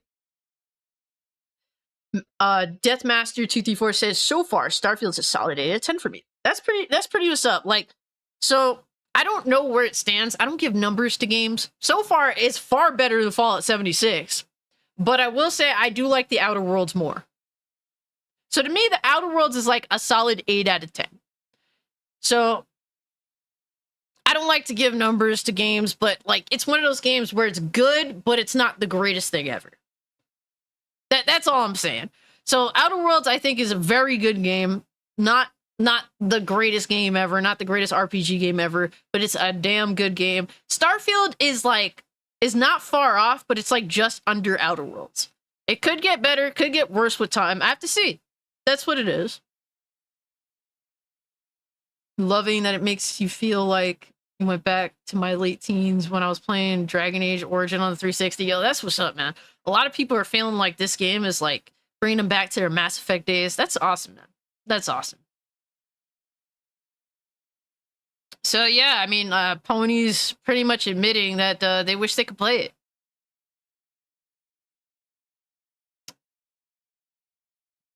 Man, there's so many fucking frauds in the community, bro. So many. But let's see. What else we got? What else we got on the list here? Let's see what Salty's game is hoe ass has said.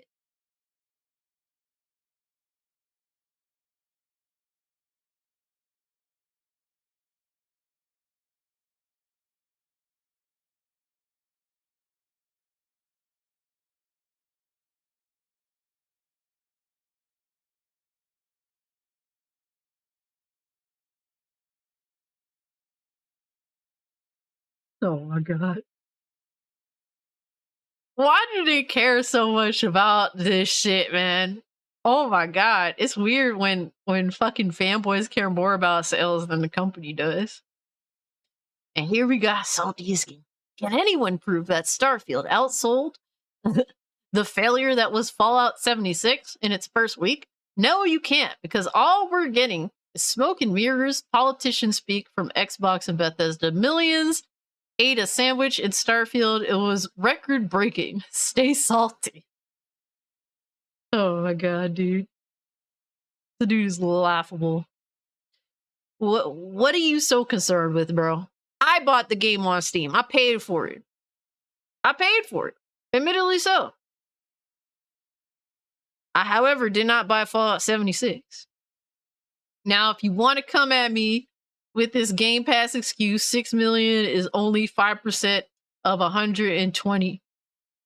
They say they have inactive users on Game Pass. That's not good. It's a fraction of what amount should be playing the game, considering the hype. Damn. Really, bro?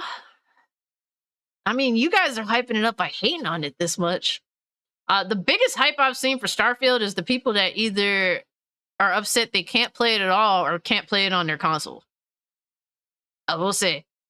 But yeah, there's been plenty of hype. I bought the fucking game. I mean, what do you care?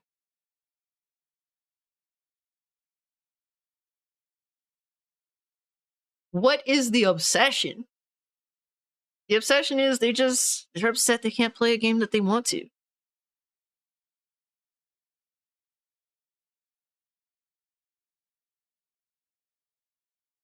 But Salty as Gaming does not stop.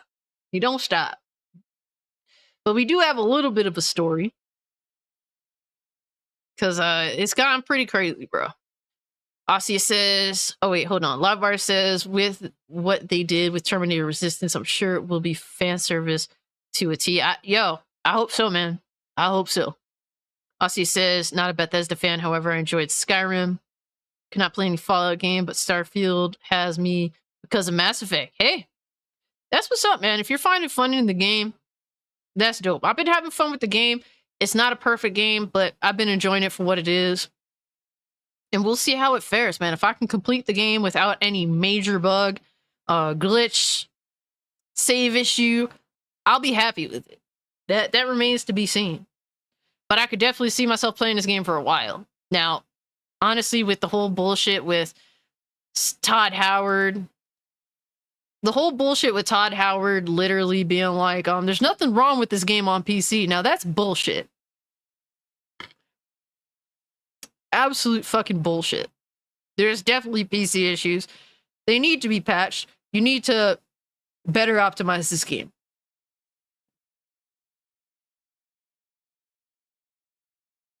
Dot Gamer says there's around 25 million Game Pass. Where do you get over 100 million?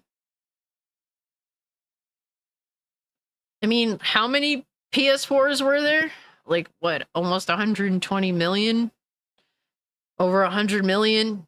Why do fucking PS4 games only sell like 10 plus million? We could play this game all day. We could toss it back and forth all day.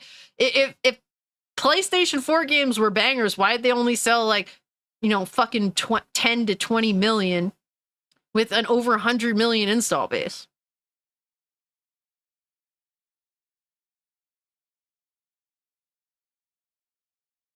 But this story, man, has been a complete fucking joke. Yes, I need to get a better PC. I need to improve. I do need to get a better PC. In the very least, I'm good on RAM. I got 11700K, so I think I'm good on that front in regards to CPUs, processors, whatever. I definitely need an improved graphics card. My 3060 does not take my PC where it can go. So, would definitely like to get a better graphics card. Upgrade your PC root. Yeah, at some point I'm going to get a better graphics card. PlayStation only has interactive movie games. I will say that there's some games that I think are actually good video games. Like Ghost of Tsushima is actually a good video game. You have your cutscene, then it takes you to gameplay. They don't try to mesh them both together. That's what I hate, when they mesh them both together, like when you're in game, but they make you slow walk, like do shit. Like, I hate that shit. Just give me the cutscene, give me the story, and then take me to the game and let me play the game. Don't control me when I'm playing the game. I control you, game, not you control me. That's how it's supposed to be. So I think honestly, Ghost of Tsushima is actually a really, really fucking awesome video game. Even Spider-Man. Spider-Man had its cutscene shit. The problem is you had Peter Parker sections of forced walking bullshit that no one cared about. Mary Jane sections, Miles Morales sections. Like, no, just let us give that to me as a cutscene and then take it to the gameplay. That's what I want.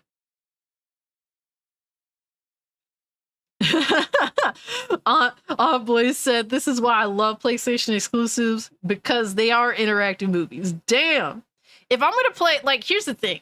An action game should not be a fucking interactive movie. An interactive movie should be an interactive movie. Like, if I want an interactive movie, I'll play a Telltale game. I don't mind a Telltale game because I know it's an interactive movie. If you have an action game and it plays like an interactive movie, I fucking hate it.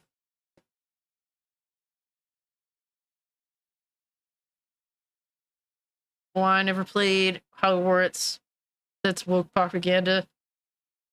Has a trans character in it. I mean, it wasn't like annoying or intrusive, so it didn't bother me.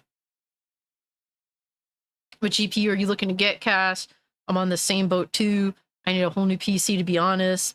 You have an AMD FX 8350 with a 2060 Super.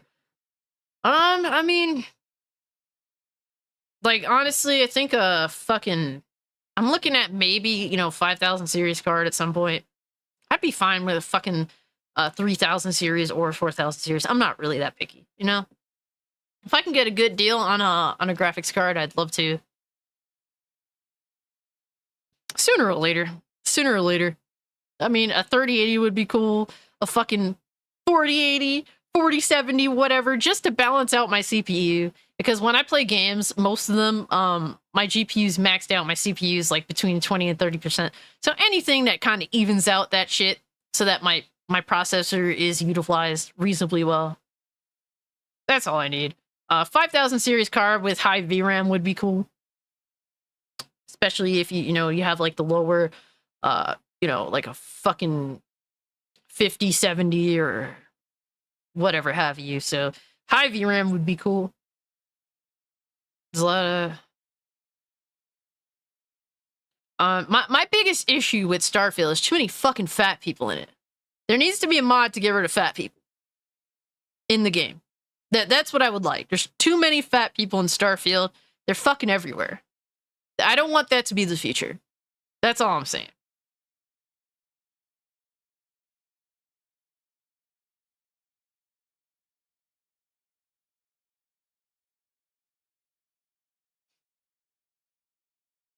Where you at to wait for something good or find the GPU for right price? Yeah, I'm open to, getting a damn good 3000, 4000 series card that's better than what I have now. That's, at a decent price, or waiting for the 5000 series. So I have to wait and see.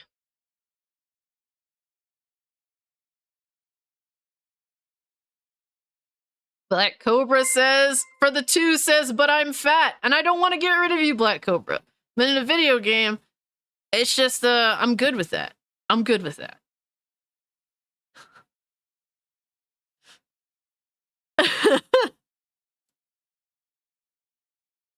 Thank you so much for the 2, Black Cobra. Man, look. Oh my god. Casey's just like... Casey said, I just come on this live, and I hear Cassie said they're effing everywhere. Yes, they are. They fucking are. And my other thing with Starfield, I was hoping to talk to, like, aliens that were, like, people and not just kill aliens. Like, not humans. I haven't come across any individuals that I could talk to that are not humans. I was hoping to see more of that. You're hollering. Look, man, I don't want to promote obesity, okay? Am I saying that I hate people that are fat? Hell no, man. Some awesome people that I know that are, overweight. And I would like the best for them. I don't tell them what to do. But I don't want to see, like, the problem is we live in a time period right now where people are trying to justify obesity and claim that it's not a serious health issue. And that's a fucking lie. It's absolutely ridiculous. And that to me is the disgusting thing that ideally I would like to see a future where none of us are severely overweight. Because in the end, that's obviously a lot better health-wise than being severely overweight. And I want the best for people around me that, I want you to be in the best physical shape that you could possibly be. Given there's other things other than obesity that people need to work on for sure. But obesity is a very obvious, a very noticeable feature that shows that people are both unhealthy physically and mentally more often than not. So that's just what it is. That's me speaking plainly and honestly on the subject. Ossia says, apologies for my broken text typing on a tablet. The game on PC, I've already had issues, but the Xbox, it's good. Playing on Xbox is all good, just the FPS. Yeah, I mean, when you lock the FPS down, I'm sure it's helpful, But I refuse to play the game at 30. I'll take 40 FPS, but I will not play it at 30. Yo, my boy Copa, what's good with you, bro? Hope all is well with you. Cassie hates fat people confirmed. You know what? I hate people that say that being fat is fine and healthy. Or any of that fucking bullshit ass language in between. Steel Ninja says, fuck Hogwarts Legacy pretty much. And hey, man, if that's how you feel, I respect that. I don't know Lizzo enough to hate her, but she seems like a cunt. And it doesn't take her being fat for me to assume that. But we do have another topic that has popped up that deserves discussion because, well, the AP99 is a fucking clown. And I followed this dude way before I ever did YouTube. He is a fucking dick face for this specifically. You could tell this motherfucker, I think he's a dick face. This is a dick face tweet.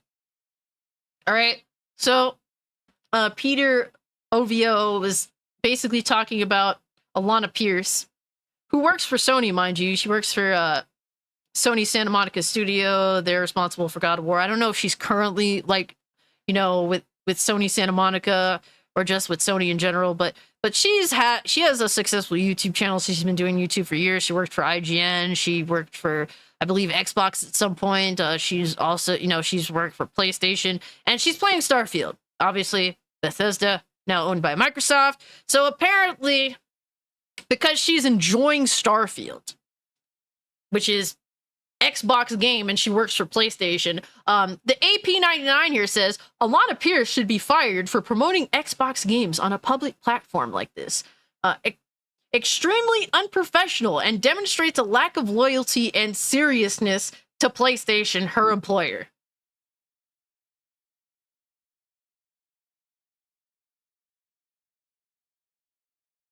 She should get fired for enjoying another company's video game.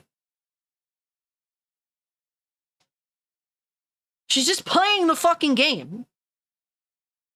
Oh my god, she should be fired for having fun. That's what we're doing now. All because of the console war bullshit. Alana Pierce apparently, according to the AP99, should be fucking fired for having fun playing a video game. Suck dick, bro. Fuck out of here. Fuck out of here, bro. That's such a dick-faced take. And he literally mentions Herman Holst and Cory Barlog. So, this dude genuinely wants to get her in trouble for simply playing a game. And I watched her video talking about this, and normally she says that she does ignore most of the bullshit that comes her way. But She even said that Herman Holst and Cory Barlog are talking positive about Starfield too. So good try, asshole, but you played yourself. The AP99, you played yourself, bro. But this is nothing new. He's always been a part of the whole fanboy bullshit between Xbox, PlayStation, and that's just the type of piece of shit he is. So any destruction caused along the way, clearly he doesn't care. He'd probably celebrate Alana Pierce getting fired if that was the case, because that's just the type of person the AP is. Yo, get all one, babe. What's good with you, fam? Hogwarts was woke as shit. Still a good game, though. Maybe I will give it a chance. I just don't want to get hit in the head with California politics and space. I mean, look, is there probably maybe something more than the pronouns that's woke and shit? Maybe, but I played 40 hours and the only thing that's like, there's the pronouns that I've come across in my 40 hours of playing. So, yo, Lewis, what's good with you, fam?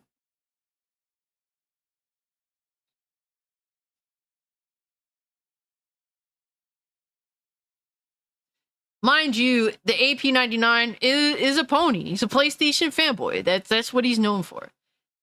And Saltiest Gaming, who's also a PlayStation fanboy, went full retard. But this is common. Saltiest Gaming tends to go full retard as often as possible on Twitter. And he actually went on to say, because Alana Pierce made a video discussing this nonsense, saying, you know, the video itself was saying they're trying to get me fired for over Starfield. And Saltiest Gaming says, unfortunately, I saw this coming. Once you critique Xbox on any level, the psycho Xbox extremists tried to get you canceled. This is embarrassing. A PlayStation dude did this. Yo, it's almost like, I don't know how stupid someone could be, man. It's hilarious. It genuinely is hilarious. Saltiest Gaming, I don't know, bro. For you to get it this wrong, if you at least did, you know, an ounce of fucking research, and just so you know who this dude is. But no research at all. I have to think that he just did this on purpose. I don't know for sure. Can't say. But Saltiest Gaming is a dickface. Dickface of the night. Who wins? I don't know. It's very competitive out here. The Dickface Award is very competitive tonight.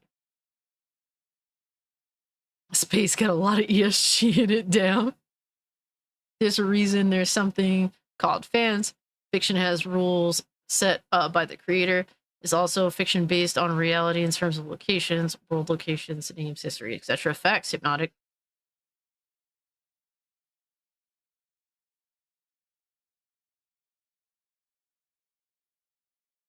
People who care are the ones who are fans of the original work.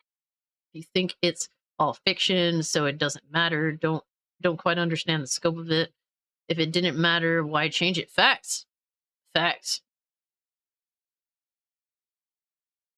No, I definitely agree with that. I mean, we know why there's fucking pronouns in Starfield. And why there's never been pronouns in any previous Bethesda open world create a character RPG. We know why. Am I able to look past that? Yes, I'm able to look past that, but we know why it is. But we got another potential candidate for dickface tonight.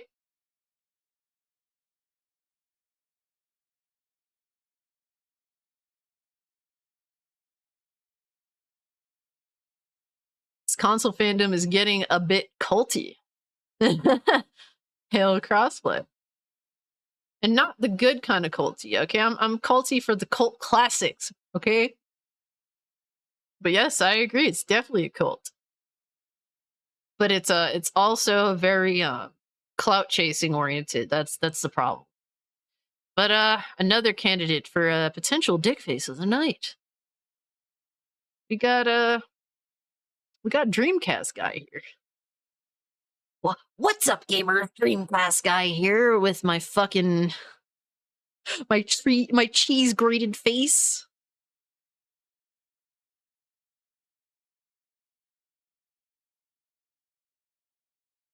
And mind you, this video was actually had a different title prior. The title wasn't always I don't hate Starfield. The title prior was I can't review Starfield. I very distinctly remember it when I, bookmarked it under salt. You're gonna switch to your alts. Keep method. Yo, cloud is a big drug, East. People are addicted to it.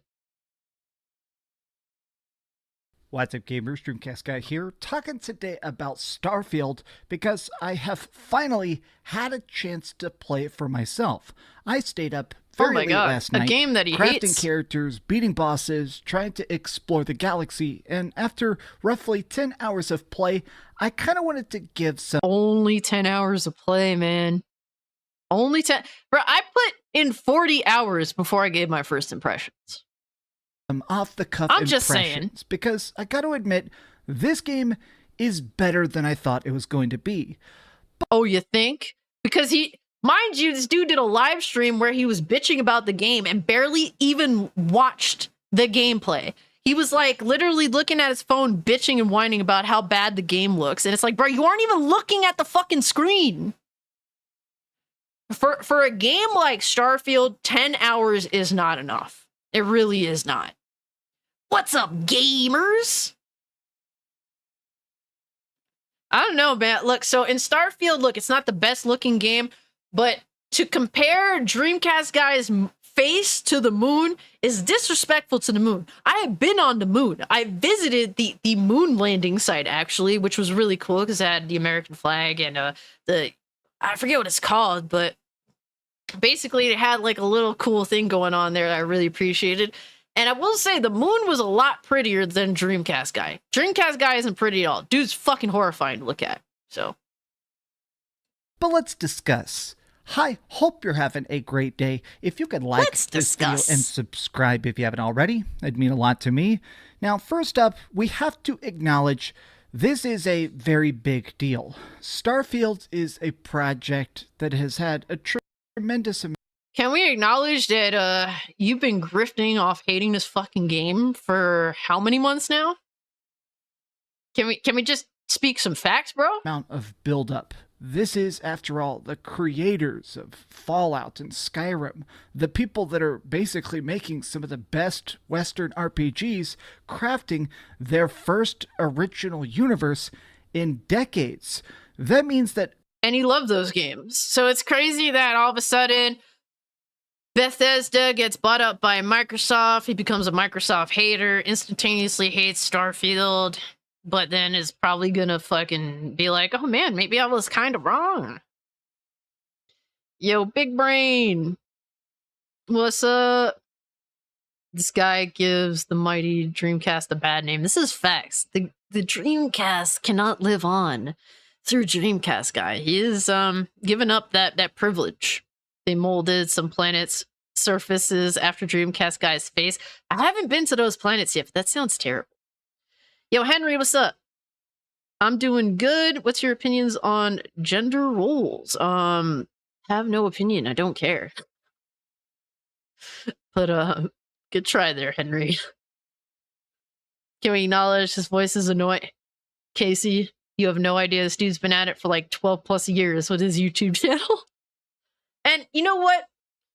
He used to actually be like actually worth listening to because he would passionately talk about like games that he liked. But then he kind of just sold out and went into the whole fanboy war bullshit. And now he's just really cringe because of it.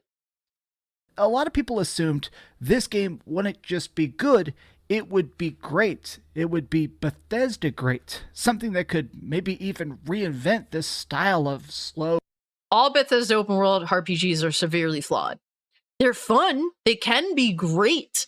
But to act like none of the previous ones, even one of my favorite games, Elder Scrolls Oblivion, Was my favorite game for a long time. It's definitely in my top 5, likely still even in my top 3. It's a heavily flawed game. It's a great game. It's heavily fucking flawed.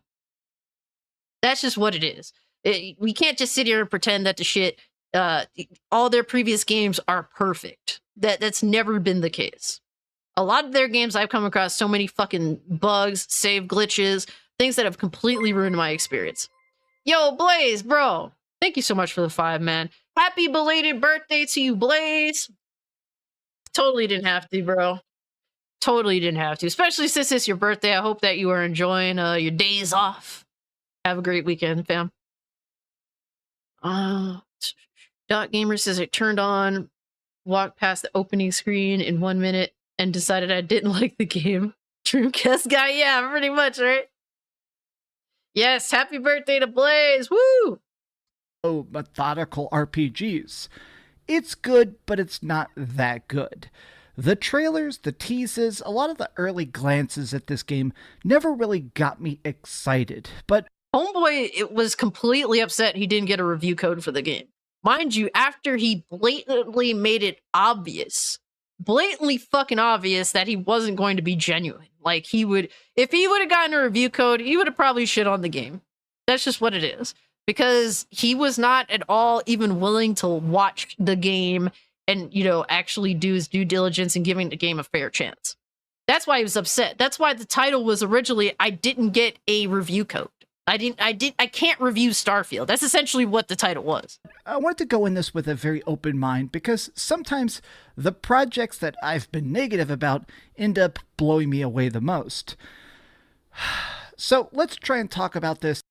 That's the only thing that's blowing you away, dog. Just saying. In separate chunks, but I do want to call this video, I Can't Review Starfield, because there it is! He admits it and he fucking changed it because he probably got so much hate.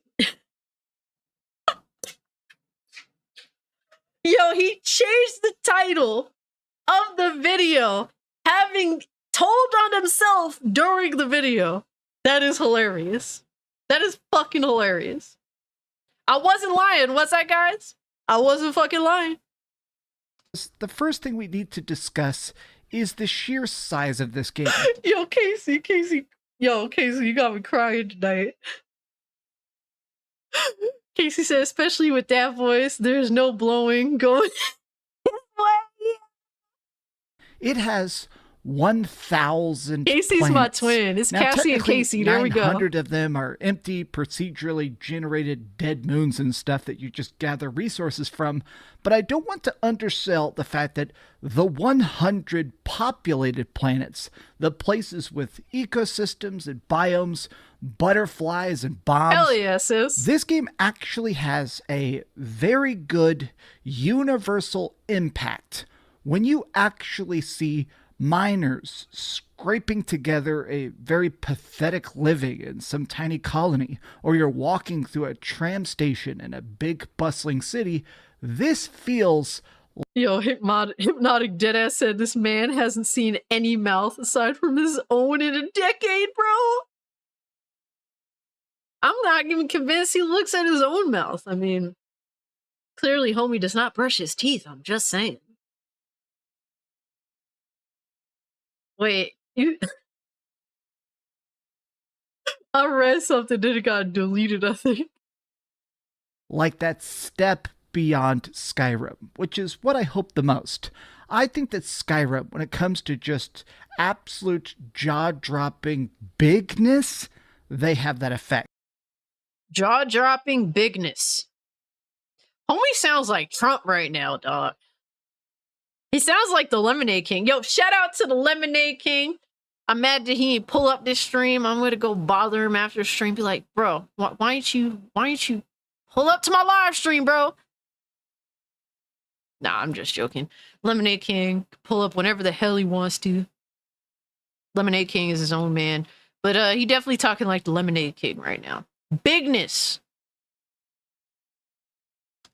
But that's also why it's kind of hard to review this. I have been focusing primarily on the main quest because I have heard from all my friends who beat the game that doing the main quest is what gives you extra abilities, it gives you better ships, it gives you a lot of the stuff that essentially makes the game even more playable. And after 10 hours, the main quest kinda sucks. The story in this game is that we're joining this group called Constellation. It's like the Oh my god, yo, the way he talks, bro. When anything with C. I would die if he said my name. Ugh. C. That's how he would fucking say it. Like, that's how he talks when he says C. Constellation. Like, bro, relax. Get the dildo from between your cheeks. Relax. Ease into your C's.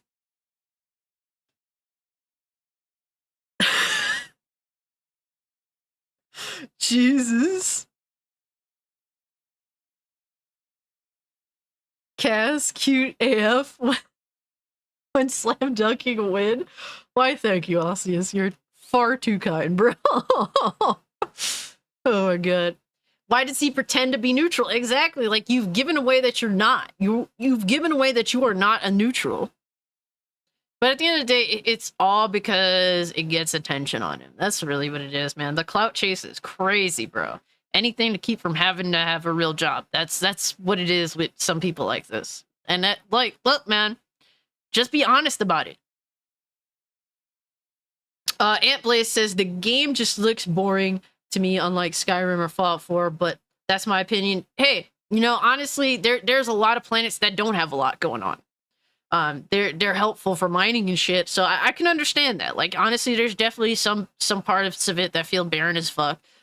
There's some cities that are pretty dope. They're pretty big. They're expansive. It is a mixed bag. It's not a 10 out of 10 game. There's definitely things to point at and criticize, but so far I've been enjoying it for what it was. To be honest with you, I feel like the Outer Worlds, I've enjoyed the Outer Worlds more so far. The gunplay in Outer Worlds is not nearly as good as Starfield, but a lot of the other stuff I like about the Outer Worlds more, personally. I think he tried blowing a guy through a pincushion. Hey, yo. His breath stinks to me. Y'all wildin' tonight. These explorers who are gathering a bunch of these ancient relics to try and, well, figure out what they do. Each one you grab makes you have these special spectral I can't help but feel like his new where, title oh is just gosh, him waving the white music flag. And the galaxy, all. As you gather these, they give you different... Why is Magic Johnson in the game? Hey, Casey, appreciate you pulling up. It's fun hanging out with you, fam. Have yourself a good night. Take care of yourself. She says, don't forget to hit the like button. Appreciate that. I don't know. I don't think it's Yo, does it look like Paris or does it look like Magic Johnson? He looks like Magic Johnson to me. Paris looks far younger than this character model. I'm just saying. Magical powers like anti-grav bubbles and stuff like that. So I gotta say, the plotline thus far, the characters are incredibly paper thin. Everybody is the most cheesy archetype, but I'm not fully even against that. I'm just saying the writing is because definitely most games bad, kind of do the but same shit. I'm a huge Star Trek fan, and let's face it, some Trek has some terrible writing, and we can still appreciate it. Now, we'll actually explore. You gonna diss Star Trek, bro?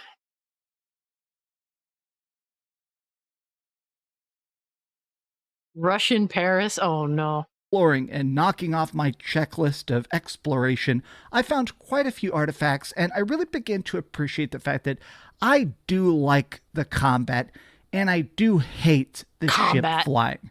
Now, again, this is my own personal tastes. I'm sure somebody in the comments is going to immediately try and defend this game, but I think that when you are on... Because any legitimacy you've had, Dreamcast guy, you threw it away. People do not find you to be legitimate anymore. And you have done that to yourself. And you have to accept that. That is now your cross to bear, buddy boy. These individual planets, actually getting a chance to skulk around, sneaking up on space pirates, or making hostile negotiations, or sometimes just blasting people with an intergalactic shotgun, that is when Starfield is fun. If you just want to play this as a flat-out first-person shooter, you can't quite do that because there is a lot of talking. This game doesn't exactly have like a super quick turn blasting or anything like that, but I can actually sit back and say this is the best combat of any Bethesda game, which is still definitely a statement. Now, one of my issues about No, that's a positive for sure. Like, on that front, he's right. The combat, like, the gunplay is a lot better than Fallout 4, Fallout 76, the PS3 Fallout games. It's far better. Yo, guys, we about to hit 60 likes? Yo! Y'all putting in the work tonight. Thank y'all so much, man. For real, for real. Thank you guys, man. Let's get us to 60 likes, man. That'd be insane. That is a great, like, that's a great night for me. Normally, I'm happy with 50. Y'all push into our 60. Thank you. Thank you. Yeah, it's an RPG. Wish Bethesda could hire Casey Hudson. I don't know that person by name. I'm assuming they're from Mass Effect. Ossia says, I'm a Mass Effect guy, and I love this game. But unlike Mass Effect, it has the Bethesda Uncanny Valley look, especially with the eyes. That's facts. Or unless you're talking about Mass Effect Andromeda, and it kind of fits in, sort of. This game, I'd say my biggest problem with this game is that it has this obsessive reliance on fast travel. When you go to a planet, you just click a menu. At any time when you're like at a place, you can just open up the star chart and teleport to a planet. Now, it sort of implies that you're getting into a spaceship and flying off and landing, but you don't see that. A lot of times it will just straight up teleport you from one quest hub to another quest hub. Now, my biggest issue with that is that not only is this game graphically brilliant, but a lot of times, while just fast. Graphically brilliant?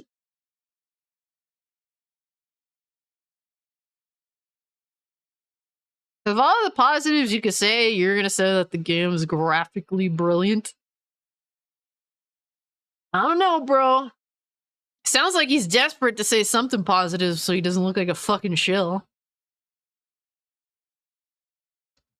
Traveling from one spot to another, I feel like we are missing out on that purposeful slowdown that Skyrim and Fallout did so well. Those magnificent moments.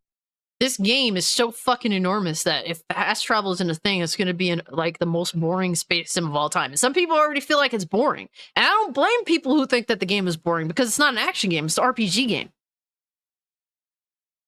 So it's like, with that, like, imagine if they even slow down the gameplay even more by making you have to, like, go everywhere.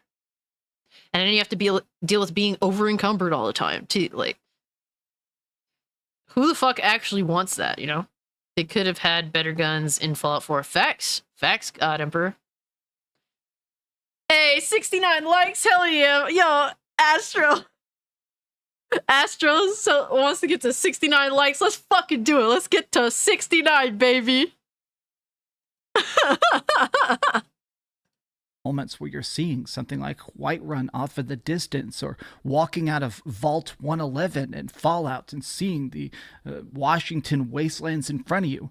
I think that it's really cool that those games made every step matter, but I feel like Starfield, it seems like the developers don't trust you to appreciate walking back to your ship, just actually taking off, flying through the universe. Bro, we are in the TikTok era.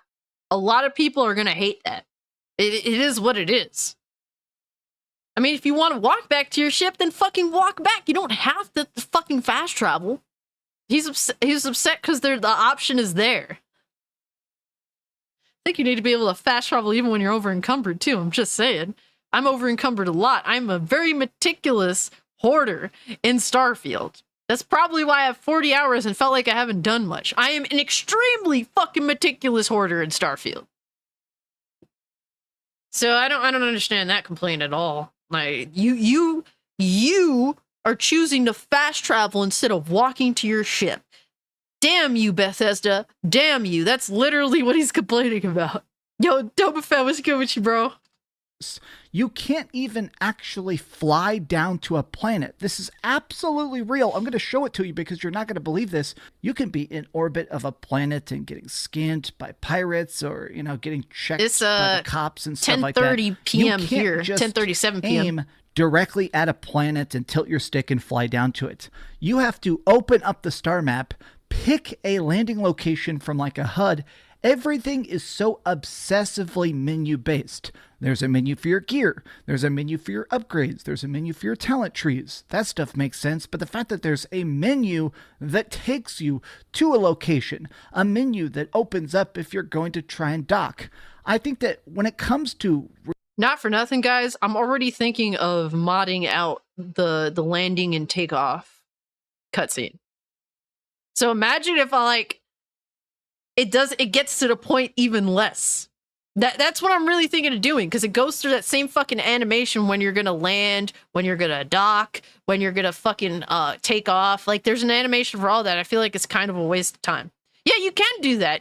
I kind of want to experience the game the way it was meant to be experienced, like the intentional way. But I've been thinking about modding that out because I just feel like it's a fucking waste of time. So I already feel like that already as it is. Dreamcast guy is wasted on YouTube. Bethesda should have hired him. He knows their game better than they do. Apparently so. And you know what's crazy? It's like, dude. So I will say this. Realistically speaking, the intro of Starfield is the worst part of Starfield that I've experienced so far. That first hour fucking blows. It sucks. It absolutely fucking sucks. It's one of the worst intros to any Bethesda open world RPG I've ever played. It is, in fact, the worst. In comparison to Elder Scrolls Oblivion, to me, that was absolutely an epic-ass intro. In comparison to Fallout 3, Fallout New Vegas, even Fallout 4, and I fucking can't stand Fallout 4. Starfield is the worst one. So he's played the first hour plus 9 more hours. Like, this isn't a good first impressions video. Like, you just don't have that time put in. That's how I feel personally. But hey, man. Dude's been doing it for 12 years. I guess he knows better than me, right? Really flying around. It isn't just for money, right, guys? Trusted us to explore. I can't even see the warp screen sometimes, where I just click a destination and I appear there. Show me that space travel, baby. This is Starfield. Let me actually see the stars in a freaking field. He's saying that as he's literally amongst the stars in a field. As cringy and stupid as that fucking sounds. You sound like a fucking idiot, bro. What the fuck does that even mean? You are amongst the stars in the fucking gameplay, you dickhead. There is this weird obsessive rush to Starfield that to me is very off-putting. That a lot of times it feels like it's just so, well, dead set on getting you to that next objective, that next fight, that next boss, that it kind of skips over those tiny environments. If they did everything that he would have wanted them to do, slow down the gameplay, make it more of a simulator that as opposed to an RPG, he would be bitching that the game is extremely boring. That's what he'd be doing. Storytelling moments that made Bethesda great. I don't think I've seen a single time where there's been this cool background story. There hasn't been any of those world-building elements thus far in my first 10 hours. You've played the fucking game for 10 fucking hours! What the fuck? You've played a potentially hundreds of hours RPG game for 10 fucking hours, and you're already complaining that you have not come across major events yet. That really show that this universe has impact. I mean, when it comes to Skyrim, right at the beginning of the game, you see a freaking dragon, and it really shows you like, oh my god, it's a freaking dragon! Oh my god! You know how many people have been telling me for years that Skyrim's better than Oblivion, and then you ask them why? Cause my fucking dragons, bitch! And we're still getting that fucking that mental midget fucking thing people keep saying. fucking dragons, bro. Oh yeah, things have changed. When you're playing Fallout and you see a nuclear bomb go off, you're like, oh yeah, this is why things are actually happening. Starfield... Yo, Doc Gamer, he would 100% complain if you couldn't fast travel. He would fucking bitch and whine about that shit. Absolutely. This feels much more like Fallout 76 to compare it to another Bethesda project. It is a game that is very, very big, but lacks any actual depth. It's a good chance. You have not even put in the attempt at depth. You haven't put in the fucking time to even have a moment of depth in the game. You have played on the fucking surface, you dickhead. Oh my god, yo, I can't listen to this dude anymore. I'm done. I've only played a massive Bethesda open universe RPG for 10 hours. It doesn't have depth.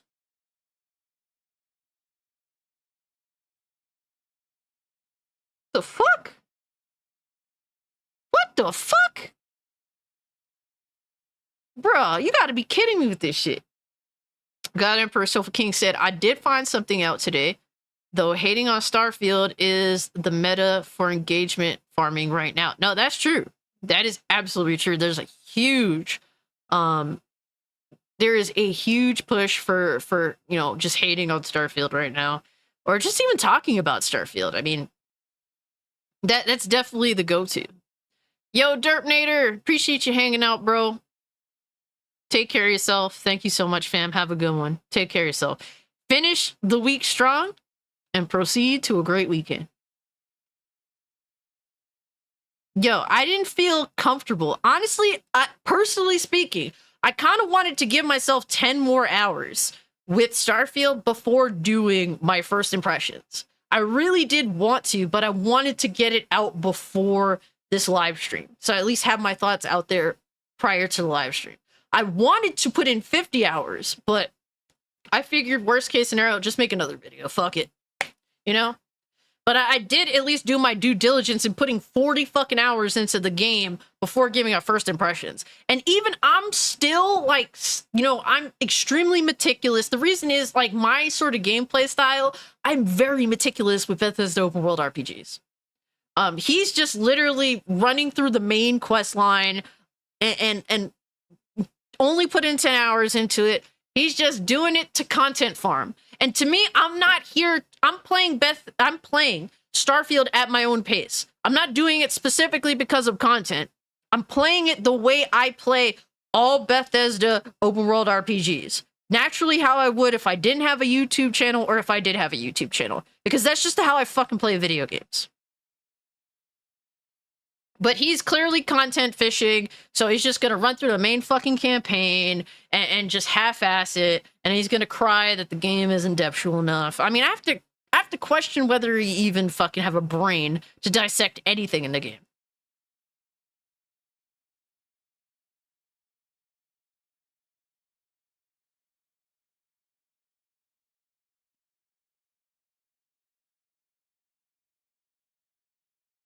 But yeah, absolutely garbage fucking video from Dreamcast guy, putting in a minuscule amount of time to just bitch and whine about Starfield yet again.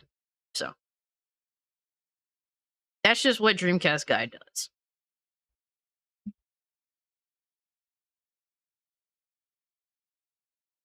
What's funny is Reforge in real time had to admit he was wrong about the game. Really?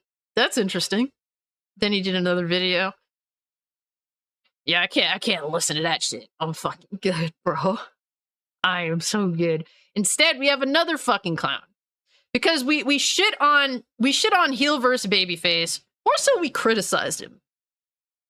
It's not like I disagree with what heel versus babyface said.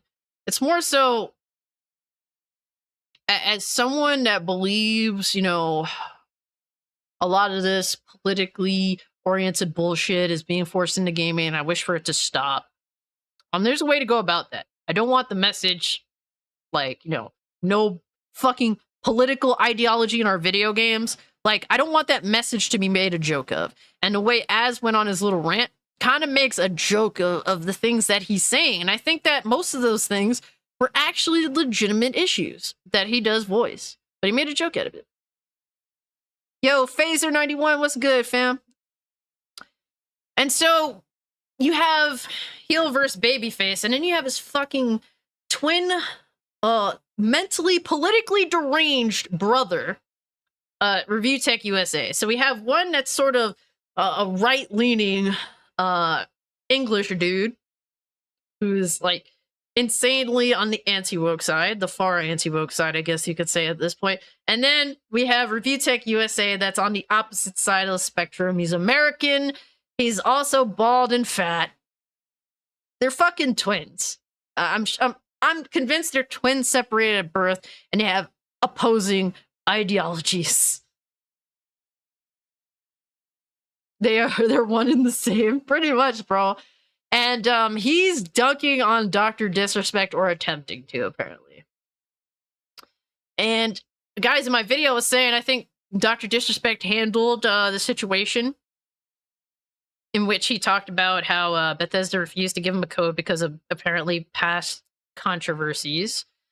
And he was all like, yeah, didn't get it. And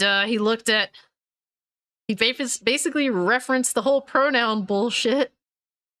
And I'm sure if he, like the problem with Dr. Disrespect, which is a good thing, is that he's pretty honest. I mean, he has his, I'm sure he has his moments and whatnot, but he's relatively honest. He normally calls bullshit on things.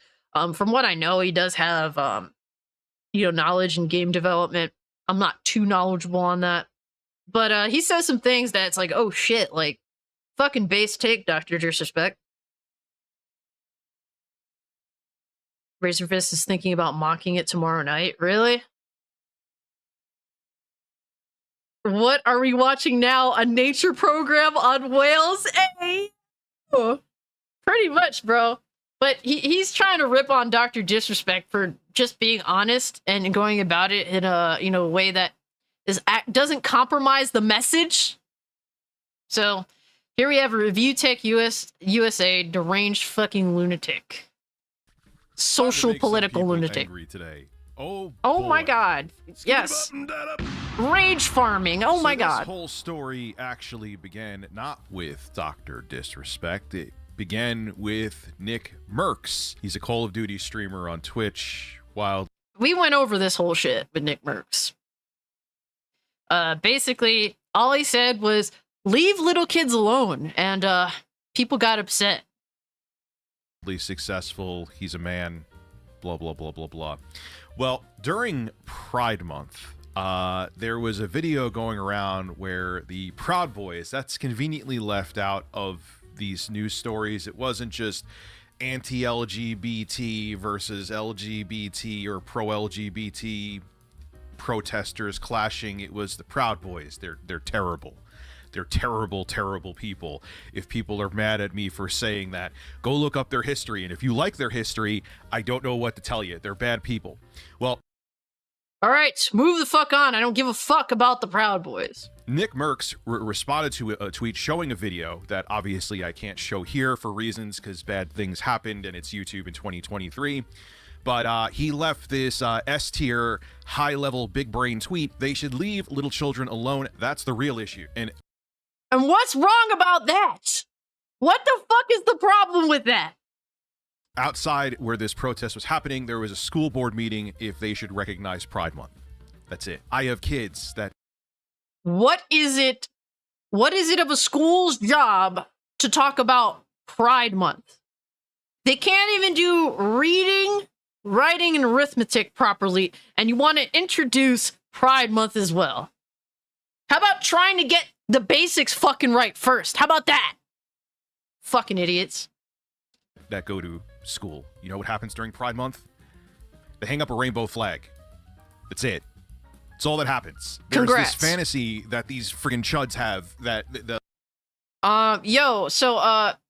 Review Tech USA, what if people were trying to force your children to read the Bible?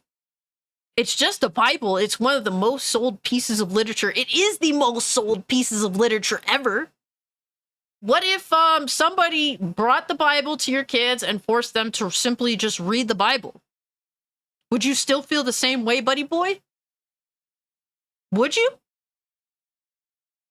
I don't think you would feel the same way about it. I really don't. Knowing what I do know about Review Tech USA. Like, there's strippers and people like just, twerking outside of the hallways. None of that's happening. It is a fantasy. And the extreme examples, they always take the extremes, okay? So it expands a stereotype that's not real. Where it does happen are extremely few and far between. So the extremes that people do voice actually do happen. Yes, thank you for letting us know that, buddy boy. Telling you, have kids in school. It's not real. They're not like trying to indoctrinate them. There is a large group out there that has nothing to do with the LGBTQ community that is indoctrinating people. Take a guess what that group is. Oh, so confirmed. Review Tech USA would probably have a fucking meltdown on his YouTube channel if a Bible was presented for his children to read. Confirmed. I won't say it here. Anyway, so his big brain tweet got him in trouble. His skin was removed from Call of Duty. Tim the Top Man in solidarity asked. I mean, the fact that tweet had that much backlash says a lot about the people involved. Leave children alone. Something that all people could be able to get behind. Especially if the parents do not agree with some of the sentiments that are being proposed and teaching the children. At the end of the day, the parent or guardian has the final say. It's not like they're proposing something illegal by any means. Want to bet my sister's kids came back with a letter to sign whether they can teach them about trans stuff. Yeah, and it's crazy because it's like they don't even get the basics right, and they want to go into sex education and gender ideology. Not actual biological facts, but ideological bullshit. Asked for his skin to be removed as well. And here was Nick Merck's apology about the whole thing. It wasn't an apology. It was him, tripling down at this point. I believe triple or maybe even more. Because he did nothing wrong. So I'm glad that he wasn't a pussy like a lot of these other motherfuckers out here.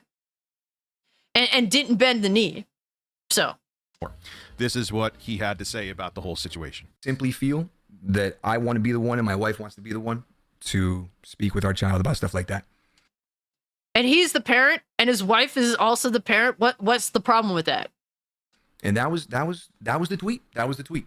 You can take the tweet if you want, and you can spin it, flip it, flop it, quote tweet it. You can put 10 paragraphs on top of it. You can do whatever you want to it to make you feel better if that's what you want to do. But that was the tweet, okay? So if you came here to hear that, I hope you feel a little better about it. I didn't mean to upset anybody. Yo, fuck Norris. Yo, freaking Review Tech USA has went on political fucking tirades on his channel. And his channel has been predominantly focused around reviewing tech and talking about gaming, technology, all that shit. Full on political live stream fucking tirades. Dude is too much into it, bro. This is the shit that I fear ever becoming and fear people around me becoming. If it be like right wing, left wing, all that shit. People that are too obsessed politically are just miserable people. And he comes off like a miserable fuck, not for nothing. Like that's why, like, honestly, one of the big reasons for my video, and I discussed this on my Discord, when I talked about the whole heel versus babyface situation, like, I want people to not be so obsessed with it all, man. Like, just, there's some things that you cannot change. You could obviously stand for your beliefs, but damn, fucking enjoy life with your family, enjoy life with your friends, go out to fucking Chuck E. Cheese with your kids or whatever have you, man. Like, go fucking, like, focus on other things. Like, anecdotally, like, a lot of people are starting to notice that people that don't, like, obsess on the internet a lot tend to be more productive and tend to be happier. And I've said this, I believe I've said it on a live stream, and I've even said it like earlier today in my Discord, like, if you guys watch my content less because you're out there with your family, your friends, you're doing happy fucking shit that you know, you just live in your life, I'm completely fine with you missing out on my content. Like, I want to hear that you went out with your family, that you went out with your friends, like, you did all this other shit, like, you spent time with your kids. Like, Like you just went out and did things and just stopped worrying about the political landscape, because there's like a lot of people obsess over this shit. And then when you ask them, well, what are you doing to prepare? Do you have weaponry? Do you stack up on bullets? Do you stack up on preservables? Do you stack up on water purifiers, preparation stuff? They say no more often than not. So it's like, why the fuck do you care, bro? Why do you care this much? To be concerned and knowledgeable is good, but to be like over the top about it, like, man, just relax, fucking live life. Live what you're going through, like live in the now. Like, don't be so crazy about all this stuff. It's good to be knowledgeable, but to be obsessive is concerning. That's what I'm saying. And like I said, guys, if it means that you guys watch my content less, you're less involved on the internet, you're out there doing your thing, then you know what? That's completely fine by me. I want you to be happy. Like, everyone in the chat, I just want you guys to be fucking happy more than anything else. If that means you watch my content less, that means you're on YouTube less, that means you're on Twitter less, you're on fucking Kick, Twitch, all that shit less, then you know what, man? That's something I could live with. I'm happy for you. That's what it is, man. Yo, common people, what's good, fam? It's good to see you. You said if I don't watch you live, it's because I fixed my insomnia. And you know what? That is great to hear. I'm completely fine with that. Insomnia makes me kind of depressed. Like, sometimes I stay up really fucking late, can't sleep. I end up feeling like shit all the time, so I get a little bit depressed because of that. It's because, like, my insomnia is so annoying sometimes. So, like, honestly, I understand how not being able to get sleep directly affects your happiness. So if you're telling me, like, yeah, I can't catch you live because, man, I'm actually sleeping, yo, hugs to you for that. I'm happy for you, man. I'm not gonna be here and fucking upset, oh, man, he's not watching my content live. Like, imagine how much of a piece of shit you have to be to think that way, you know? That's just what it is. Don't be like Review Tech USA.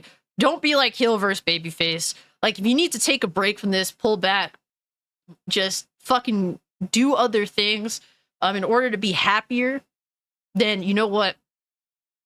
Go do those things. Stop being as into it. And a lot of these people, they're so involved in woke, anti-woke shit because they rely on it for money, for content, all that. And that's why a lot of these people just come off fucking miserable. Like, the saddest thing about Heel vs. Babyface, I feel like the dude is just so in it all the time, all day, every day, being a part of Geeks and Gamers, that he's probably not happy. I could be wrong. And I don't think he's going to admit to that, and I understand that. Yo, Steel Ninja says, yeah, I need to go to bed. Hey, man, if it's time for you to hit the sec, go do your thing, man. It's all good. And good all one bay. Bro, if you need to go to bed, please go to bed. I completely understand you not sticking around. I completely get it, man. Nonetheless, I appreciate you being here, hanging out with me whenever you can, catching my videos whenever you have the opportunity to. If you can't, or if you just need to do other things, I completely understand. All right, Steel Ninja, appreciate you hanging out. Have a good night. Take care of yourself, bro.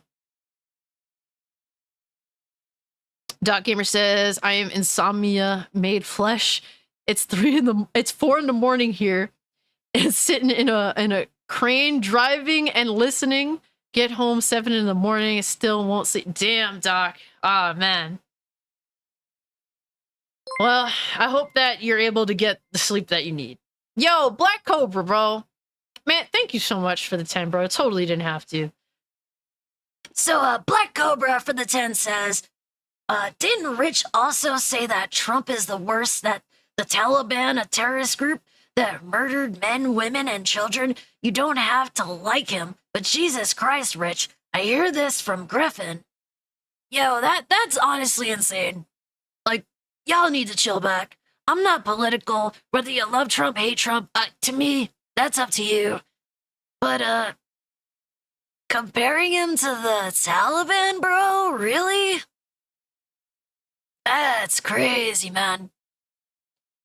And that's crazy because I've lived through Bush, Obama, now Biden. There's a lot of war-related murder, killing, all that shit across our entire lifetime. It'd be overseas, so we don't see all of it, but there's been a lot of that endorsed and proposed by the mass majority of fucking mummies that run our country, not for nothing, but hey, and they're on both sides. That's just honestly speaking. It is what it is. Got banned from YouTube comments I made about Az. Luckily, it doesn't affect live chat. Yeah, unfortunately, that's the thing, man. Words of Paradise says, I've done 3 Ahsoka reviews so far. The show is crap. I've done all those reviews without talking about it being woke. There's more to good, bad content besides how woke or non-woke it is. That's facts. And when the whole woke shit goes away, there's still going to be bad fucking movies, TV shows, video games, music. It's still going to be a thing. When the whole woke shit goes away, that doesn't mean that everything's going to be good.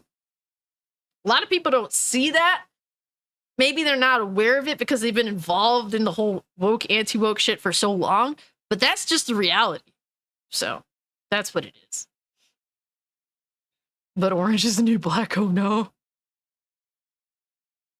Matt Hatter says, I do admit I get a little too involved sometimes, but we cannot make woke the same as calling someone a racist or transphobe. That's facts, Matt Hatter. And it's good that you're at least self-aware of that. A lot of people aren't aware of it. So the fact that you're self-aware that, man, sometimes I get a little too invested. And honestly, I've been that way too. Like, honestly speaking, I'm being 100% with you. Sometimes I get a little too invested too. But like, I do reassess the thing. Like, I reassess that. And overall, it's just to make me a better person, a happier person, to be a better person around other people. So it's good that you're at least aware and you could admit to that too. So shout out to you for that, Mad Hatter. I know that I did. I'm not apologizing about the tweets. I don't feel like good. I don't feel like it's wrong. I'm gonna stand by what I said. I'm not gonna delete the tweet. You know, I just want to make sure everybody understands exactly the point I was trying to make by tweeting my response. I don't know, bro. I'm not going to apologize. If people want to get violent towards other people I disagree with at a protest, I mean, let them, man. Just let them get violent. Both sides got violent. You know why? Because it's a very heated topic. But you know what would have stopped that violence? You know what would have prevented that violence? If you just listen to Nick Merckx, leave little kids alone. And bro, I'm not apologizing for anything. I'm sorry if I brought heat on anybody. I like everybody. I have to say that, or I don't want to get banned on Twitch, bro. Exactly, Neo. Like, dude, I bet you know what? Or maybe he did know. Like, did you know it was the Proud Boys? Did you know? Did you know? I bet you didn't. Oops. Or maybe you did. Or maybe afterwards you did and you still didn't care. And even if it wasn't them, why does violence have to come into the picture? Like, I'm watching the video. Because they didn't do what Nick Merckx said, which is leave little kids alone. And there was a protest based upon what is being proposed to teach kids about. And people didn't want that, so. Yo, Toe Boss was good. Said, Cassie, love you, baby, but work kicked my ass today. I'm going to bed, but I will finish this live in the morning. Love your work. Keep it up. Love. Good night. Yep. Boss, get yourself some sleep, fam. The video will be up for whenever you want to check it out. Appreciate you being here. Thank you so much. Have a good night's rest. Finish the rest of the week strong and cruise on to a damn good weekend. That's all, that's the best I could wish for you. Take care of yourself, man. Yeah, this pissed me off. Yeah, this dude is such a fucking bullshit artist. Pleasant. It wasn't just people with picket signs. There's a lot more going on there. It's unbelievable that I have to use this coded. I mean, to be fair, like, yes, there was violence there, and I'm inherently anti-violence. But there was violence during the BLM protests, shit like that. On all, like, there's a lot of violence. I just don't. Why is this one the worst of all? Crap on YouTube in 2023, and that's what you left. They need to leave the kids alone under that horrible video. Go watch it. If you think I'm exaggerating, it's not just people being peaceful. Now again, that's all Nick they Merck's literally fucking had to do. Removed from Call of Duty over his take there, which was a brilliant one, by the way. And Dr. Disrespect showed solidarity. And how long did it take for us to finally get to How long did it take us to get to Dr. Disrespect in a Dr. Disrespect video? Yo, Review Tech, you've been doing this shit a lot longer than me, bro. I'm just fucking saying. Uninstalled Call of Duty and was very angry, and this is what he had to say on Twitter at the time. Who is running Call of Duty PR and marketing now? Some people from the Purple Snakes. Pathetic. That's his code for Twitch, by the way. Remember, he got banned off of Twitch. It's still mysterious to this day as to why it happened. So I'm sure he's a little salty at them, and so that's his nickname for Twitch. Sure. I mean, like, literally, they dropped him for no fucking reason.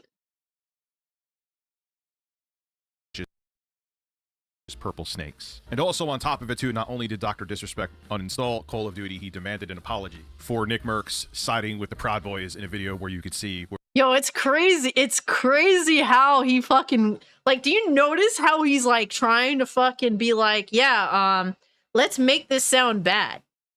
All he said was leave little kids alone. He doesn't support Proud Boys. He hasn't said any of that shit. But apparently, he's trying to word this in a way that makes Nick Merckx look bad in a situation where he doesn't look bad at all. You fat fuck, look like a piece of shit for literally going against someone, quote unquote, saying, leave little kids alone. You are the one that, in fact, looks like a fucking asshole here.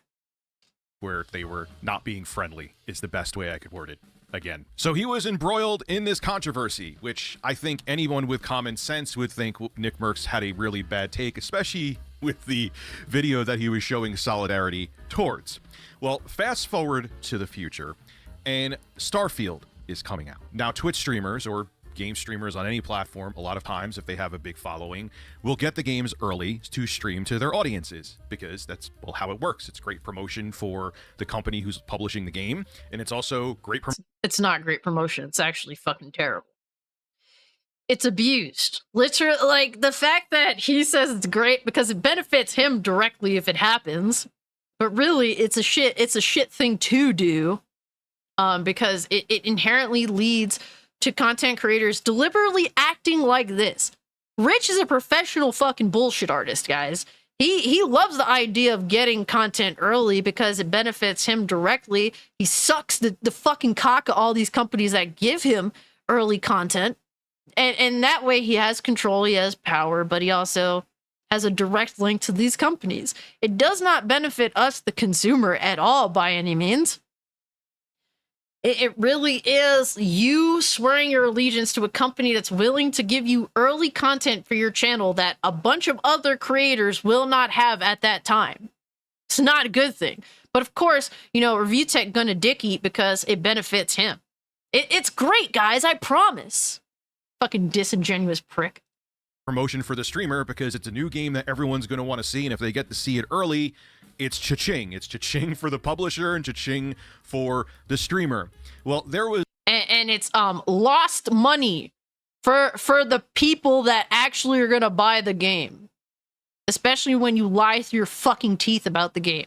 There's a little bit of salt from Dr. Disrespect or Guy Beam, because he did not get a code early due to this controversy that he was involved in and showing his solidarity, his staunch solidarity for Nick Merckx's terrible take. And here is what he had to say. Keep in mind, this is a multimillionaire that could probably build a house out of multiple copies of Starfield. The butthurt is beyond butthurt, because he goes to Pete Hines, who is the head of publishing over at Bethesda, and he sees pronouns in his profile. Yo, Star Traffic, just so you know, you didn't really get woke correct, bro. Woke is being aware of social injustice. That's different from fighting for equal rights and equal justice and fairness. It's just being made aware. The problem is that this term, like woke, has taken on a different meaning because in fighting this, you know, this fight, whatever, people have manipulated it, have misused, making people aware of social injustice. They've a lot of people have grifted off of this shit, have used social injustice, generally speaking, like claiming everything is a social injustice so that they can get power for themselves, or that they can persecute or attack people they don't fundamentally agree with. That's why now woke has no fucking real meaning at all. But just so you know, Star Traffic, you're kind of wrong on that front. File Watch how Dr. Disrespect reacts at the beginning of this video. Then watch him, well, we'll say metaphorically cry because he didn't get an early copy of the game or wasn't Oh my god, he's metaphorically crying. We can't say that he's actually crying. sponsored by Bethesda. He wanted to be sponsored first. They wouldn't sponsor it. Just watch. Why am I talking? Let's just hear. Got it. Okay. And we've seen Now the video everything's if starting you to make watch sense. my most recent video. No way. We've been making it very vocal, right, Chips? My chest. Obviously, we've been hyping up Star Citizen for Oh, the Starfield Star Citizen, bro. for a long time. We've been making it very vocal, right, Chips? We had our team reach out. Hey, can we work with you? Can we do something? Due to past controversies, there's no way we can work with Dr. Disrespect. How about just give me, like, let me play the game when some of the others are playing it. How about that? Yeah, that's still the case.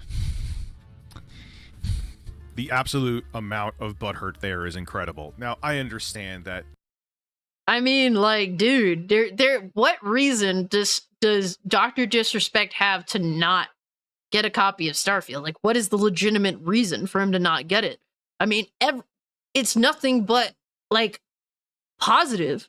Like, it's Dr. Disrespect. Dude has an absolute huge fucking following. Are they afraid that he'd be honest about it? It sounds like that could be the case. That's more than anything else. I mean, the dude has fairly criticized Call of Duty plenty of times. What are you afraid of? Good criticism? Like, in terms of accurate criticism, I should say?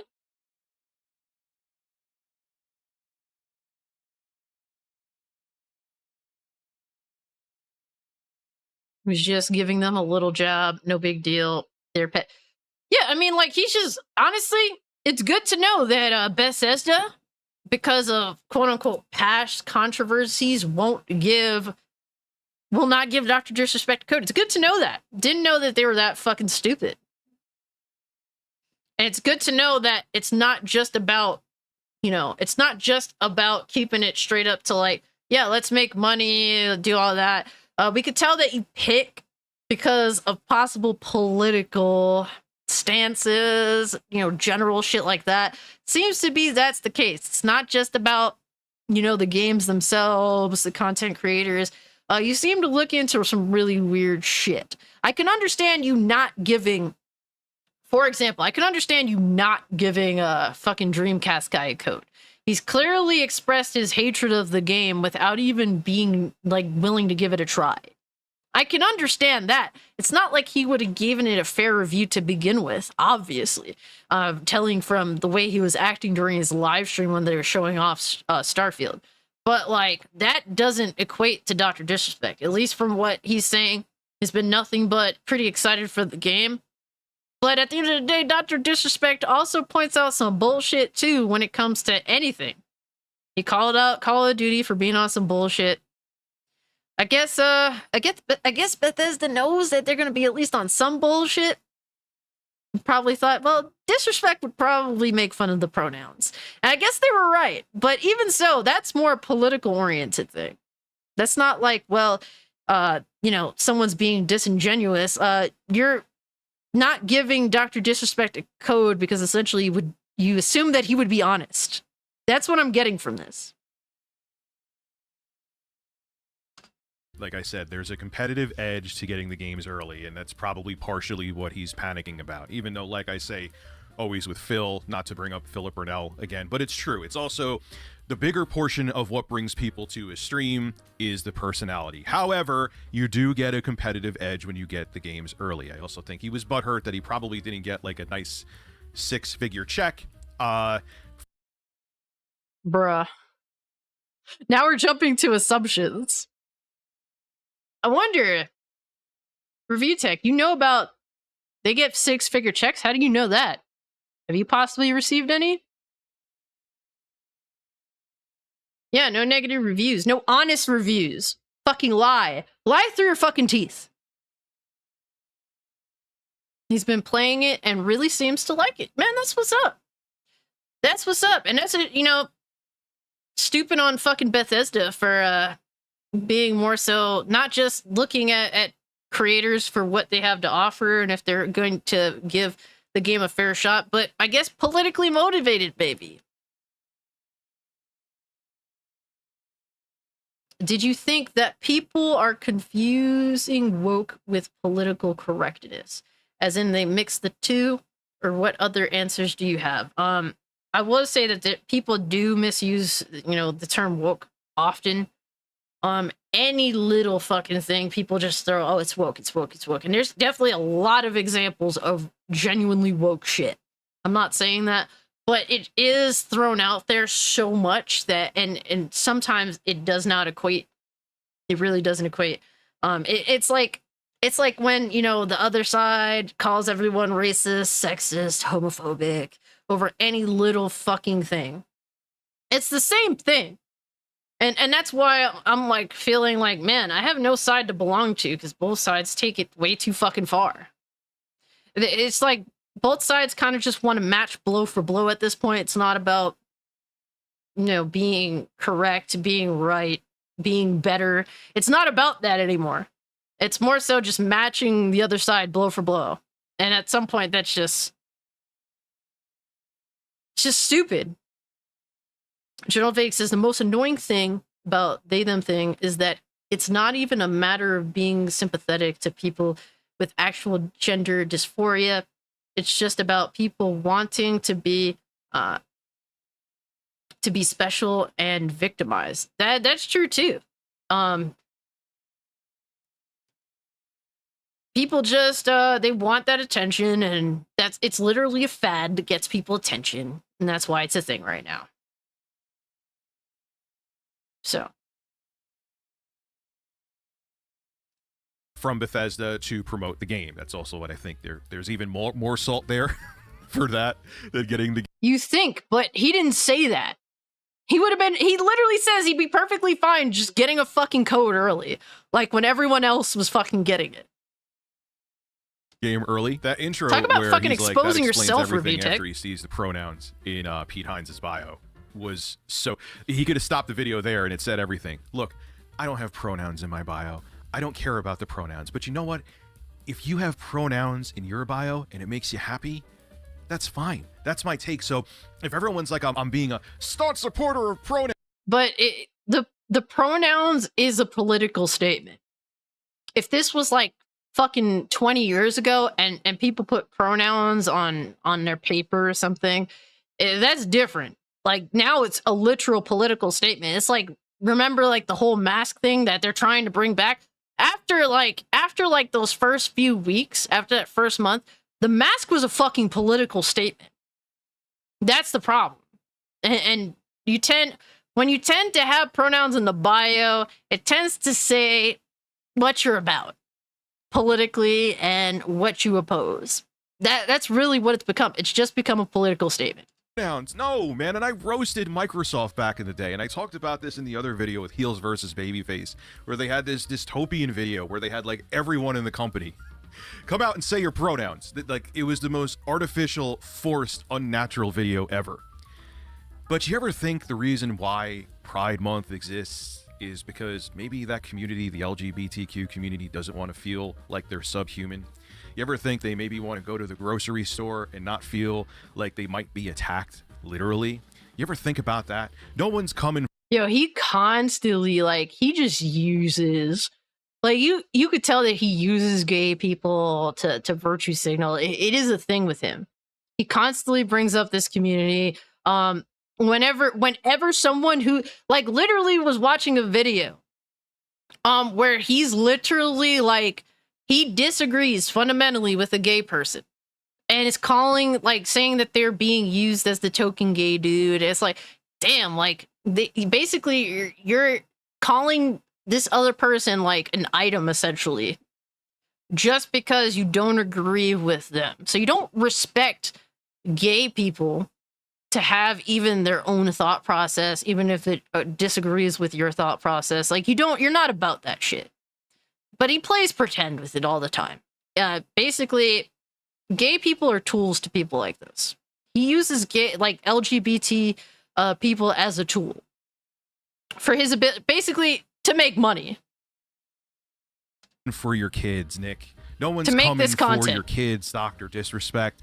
It's BS. It's garbage. And it's this thin veil. Then why is it that people are having fights over this shit?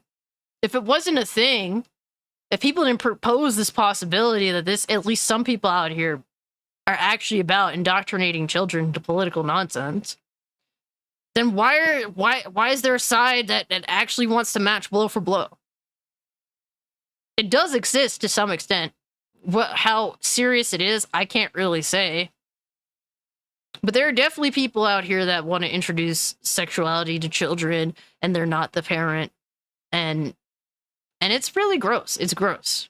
Of an excuse to be homophobic because we want to protect the kids, because they think that everyone's brain will, we're just doing it to protect the kids. You want to protect the kids? I'm going to say something that's going to piss off a lot of people. Keep them out of a church. I went to There you fucking have it. He can't help himself. He wanted to say it in the beginning of the video, and it bothers him. That's why I'm saying he would have a fucking mental breakdown if a fucking Bible was introduced to his kids. So, like, if you feel that way about a Bible, maybe some people feel the same way about sexuality being introduced to their fucking children without their consent. That's literally the argument. And it's crazy how he's bringing in all this other shit, a complete other topic that literally accounts for half this fucking video, just so he can have this dub on Dr. Disrespect. What a fucking pathetic loser. To a Catholic school. Nothing happened to me, but one of the priests that were there, I remember him. He used to think he was funny. He used to walk by us. He was trying to, like, hello, fellow kids kind of crap. He used to go, hey. You know what? He ended up doing something with a kid. And you know what? You know what? In every fucking group, I'm sure that there's a person, it could be male or even female, that has assaulted a child in said way. I know someone in my family that a priest did try something with them. They tried to. Person got away, thankfully. But it does happen. It does happen. So apparently, all church is bad. Come on, bro. Like, really? You better name names. Me and intro guy, because we went to the same school, looked him up. It happens quite a bit, too. Literally, Dr. Disrespect criticizing Bethesda for not giving him a review code for Starfield is in the same discussion as priests assaulting children. That's his video. And this guy has been doing it. This guy's been making videos for a fucking long time. It's insane to think that this is, this guy crushes me in views. My entire YouTube channel's views just on like 1 or 2 videos alone. But this is content creation on YouTube, man. Apparently I should strive to be like this fucking dick face. Or that's what people think I should do. I had a friend, oh man, I'm gonna bring something up now, who is no longer here because something happened to him with a priest. And he couldn't take the pain of what he went through. You ever hear, or you want to protect the kids? Don't let him enter. Okay, bro. He's getting too personal with this shit. It's fucking creepy. And it's like, I sympathize with your friend's issue, but you're bringing your personal thoughts into literally Dr. Disrespect criticizing Bethesda for not giving him a code for Starfield early. That's insane. That's more than a hop, skip, and a jump, guys. I'm just saying. That's fucking nuts, bro. It's crazy to say this, and I think Trump broke this guy. I'm just saying. Trump definitely broke this guy. I don't know, man. Here's another guy that Trump broke, apparently. This fucking dickhead, David Jaff. It's crazy because he's dick-eating Starfield after apparently beating it or some shit. David Jaffe says, and that's Starfield. I've only completed the main quest and touched a bit of the side stuff. So who knows, New Game Plus could destroy my sentiments, but at the moment, it's the best single player game I've ever played. Everything I was hoping for and more. So excited to go live and talk about it tomorrow. Thank you, Bethesda, blah, blah, blah, blah, blah. So he's praising it, but literally just a couple of days prior. This is what he was saying. All right, guys. And mind you, wanted to vomit when I saw David Jaffe and his attire. Won't say why, but I think it's pretty obvious.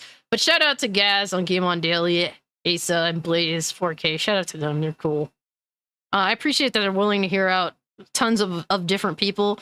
Because I was watching this, and they're better people than me. Let's just put it that way. Because no way I would waste my time ever being on a fucking podcast with David Jaffe. He's a fucking dickhead. Very different stuff. He's a fucking has-been.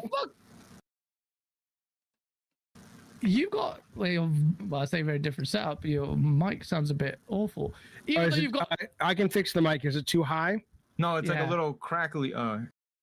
Guitar from like the Little Mr. and Mrs. series. It's like diddling people in his basement under A lot of lame bathroom comedy in his streams. Yeah, he's fucking awkward, man. Suck a bag of dicks. Maybe he was just observing. Like, this is how versatile the show is. We get very I think Mike's going to burn in hell.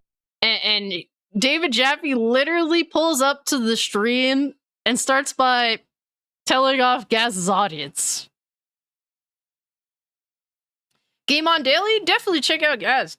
Good dude. He's a Game On Daily, Septic Sauce, all that shit. TDS is real. It's true, man. It's true. People really are obsessive and are deranged over shit they can't control. So. No. Anyway, fellas, what's been up? How's life? I thought I had a fucking mouth on me. Holy shit. You're goddamn right, sir. You're goddamn right. I've been playing a pirate in Starfield, so I'm really into my character right now, you see. You've been murdering people on the moon, huh? You know what I love? I love that there are people out there watching this show and they're kind of going, I liked this before he got on. He has such a mouth on him. I'm leaving. It's like, dude, shut up. Just fucking relax. It's Saturday. Yeah, I'm not going to lie. I was in the chat being an asshole too. I was hoping. I'm making up characters. I was hoping David Jaffe was going to say something to me in the chat. Just his hat alone, I was like, oh, no, I'm good on this fucking idiot. But yeah, if you don't know, fuck Norris, definitely check out Gaz, Game On Daily. He's also Septic Sauce. Then my boy Blaze _4K on YouTube and Twitch.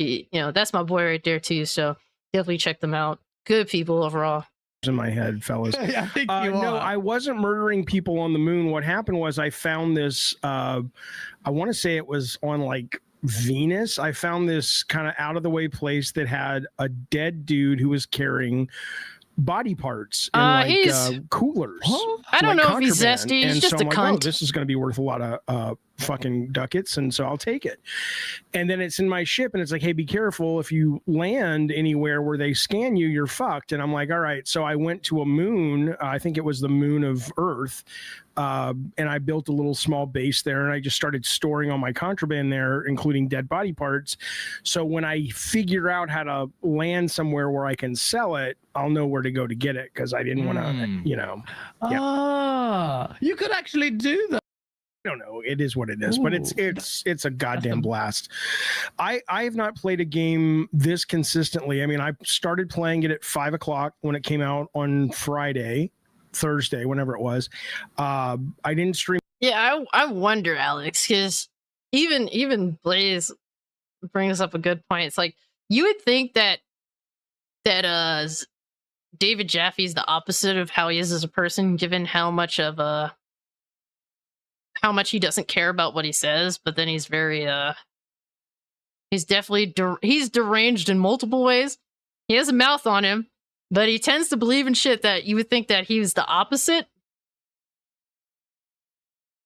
Yeah, I question whether he did create God War, to be honest with you. I'm sure that he did, but it's kind of crazy.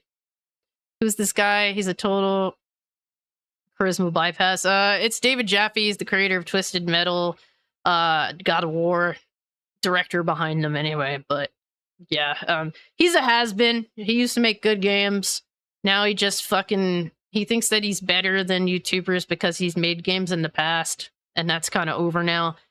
But he basically tries to mingle with YouTubers, thinking that he can he has an instant a cut above the rest just because he's a has-been. Stream it all yesterday because I'm like, fuck it, I don't care. I'm playing this all day, all night. I played till like. I was there, Doc. I was definitely in the chat when freaking David Jaff literally went on a deranged tirade. That was my boy. I pulled up because obviously for Tango, also my boy BitCloud was on it, and Alex was there too. Yeah, he's a clown, man.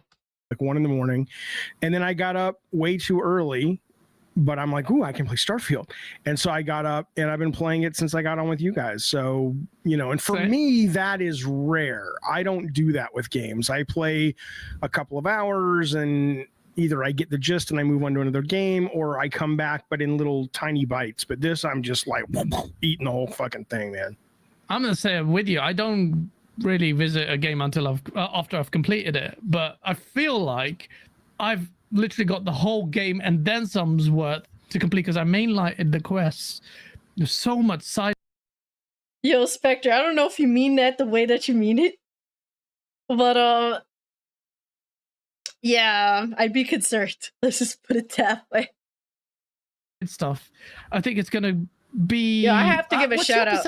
I have to give a shout out to Gaz for being as kind as he is, because I can't be the same. I don't know. I don't know if you guys have seen me in the chat. Reception for this I don't game. know Do you if think I'm in the the reviews chat are generally on the? Well, you haven't completed it, so there's a bit. I haven't completed it. I mean, the one thing I appreciated from the reviews was sort of, and I did read Gene's and stuff. There aren't a lot of reviews I'll read. I'll just skim them. And Gene look at the Park was on scores the I care podcast about. earlier, but he had to leave. There were a lot of people saying. Far more kinder, more down to earth person, Gene Park. Shout out to Gene Park. He's a beast. Go through the quest first, and so other than a couple little deviations, because I was just curious where it was going to go, that's what I've been doing, and I've been loving it. But I'm getting antsy because I'm banking all these quests. I'm like, oh, I want to do that. I want to do that. So but what I will say is, I think it is wonderful. It is one of the best things I've played this year. I don't know if it sustains my interest like it has been through the main quest, and I'm like 15 hours in right now. It'll be easily game of the year for me, or at least top 3. Just excellent game. But there are, Hey, SMC says, thanks, Colt. Love your channel. Joined up a month ago. I'd protect all kids, but not letting them take P blockers until 18 plus. But hey, that's just me. Facts, man. Fucking up a kid's growth can be problematic, especially when look, man, I say it all the time. At 18, over the age of 18, I was doing my hair like fucking Dragon Ball Z characters, like just taking drastic measures at a young age that could have lifelong bad effects is not really a good thing. I was extremely childish at the age of 18, and even now I'm childish. I'm 30. I think it's incredibly, not everywhere, but its production value is shit. It isn't. Apparently, yeah. Apparently, according to why people say that. Now, if you're Review playing on a Tech, it only high-end happens in PC, churches. okay, maybe, but I'm playing on an Xbox Series X. Okay, same. How can you say Series really? X. Even Gene is on the chat a couple seconds ago going, these faces are horrible. It's inconsistent, but the lighting, the screenshots that I've shared don't even... Things that aren't pretty about it. Of course there are. Yeah, but when you get off, like when I took that video yesterday, when I was on some, it looked like sort of African safari planet, it was horrible looking. It looked like, PS3 graphics, and you look at the ground. I don't know what you guys are playing. Maybe there's some bad textures here and there. Yeah, you look at the. Yeah, like the game is inconsistent. Like some things look decent, some things look bad. It kind of is a give and take sort of deal. Ground, and it's like old school. Also, I have to question like how far the graphics go, given it's on a fucking. They're playing it on an Xbox Series X, so way of doing things where it's just like they took a picture of the grass from the top down and then they just laid flat cards, and it's not like 3D or anything. It's really weird. Well, I wouldn't last too long, David Jaffe, in terms of being the same one in a conversation, specifically because we've had some back and forths on YouTube. I mean, excuse me, not on YouTube, on Twitter. Because David Jaffe likes to justify obesity and defend obesity. So I don't know why you're making that face. I mean, it's easy to show you. It's all over the fucking place. Look, I'm in the chat now. Yeah, I've got clips I could show you. That I said his hat, though. Really beautiful areas of the game. I'm not saying that's not the case. I'm not saying like people say, oh, what about the interiors? Like I like when you go to the Constellation Lodge. I think that's a really nice section of the map. Hey, Mad Hatter, appreciate you pulling up and hanging out with us. We went super late tonight, but I'm just like, fuck it. We're having a good time. We're chilling, vibing. But definitely, hope you have a great rest of your night. Finish the week strong and proceed to an awesome weekend, bro. Thank you so much for all the love and support. Take care of yourself, man. What's his hat? It says protect trans kids. There are parts of the procedurally generated stuff. It's not bad. I mean, I played this game for about 60 hours and nothing came across to me like, ooh, that's ugly. Ugly is a strong word. It's not. It is a strong word, and it's an ugly game, and 50% of it is. But there are some beautiful, and again, I love it. But if you can see the environments doing that, and you can see the character models, which look terrible, and not the ones that are like Sarah and you and all that, but the NPCs look. NPCs are not that great. I mean, because most of them are fat. Most of them don't have very good texture either, but there's too many fat NPCs in the game, and they should. I need to get a mod to get rid of them. Not gonna lie. If there's a Nexus mod to fucking mod them out, please let me know. I'm just saying. But this is also the dude that supports obesity, promotes it, says it's completely fine. They're hideous. They're unacceptable. And if Jim Ryan they aren't acceptable, I agree. And made this a first party, this would not have shipped this way. Right? Bruh, this is where he gets into the fanboy shit. He said if Jim Ryan was behind this project, then it would not have shipped this way. Really? That's giving too many flowers to Jim Ryan, in my opinion. I don't know. Jim Ryan can choke on the fucking flowers. I'm not walking around, shooting sunshine up Ryan's butt most days, but in the case of Sony, though, there is a level of standards where I don't know what you guys are. The only thing stranger than your face right now, Gaz, are the faces in Starfield, because the face that you're making implies that it's like, Jaffe, you're reaching, and I'm like, dude, go look on the internet. Their eyes are bugging out of their fucking face. First party, yes, but if it was second party, no. There's proof of this, by the way. It's borderline racist. You see these black characters or other people of color, and I'm waiting for Amos and Andy to come around the corner and do a little minstrel show. Yo, that's crazy, bro. That he did bring it down to that level, like talking about minstrel shows, and it's not like just black characters look ugly. Like all the NPCs do look ugly. They do.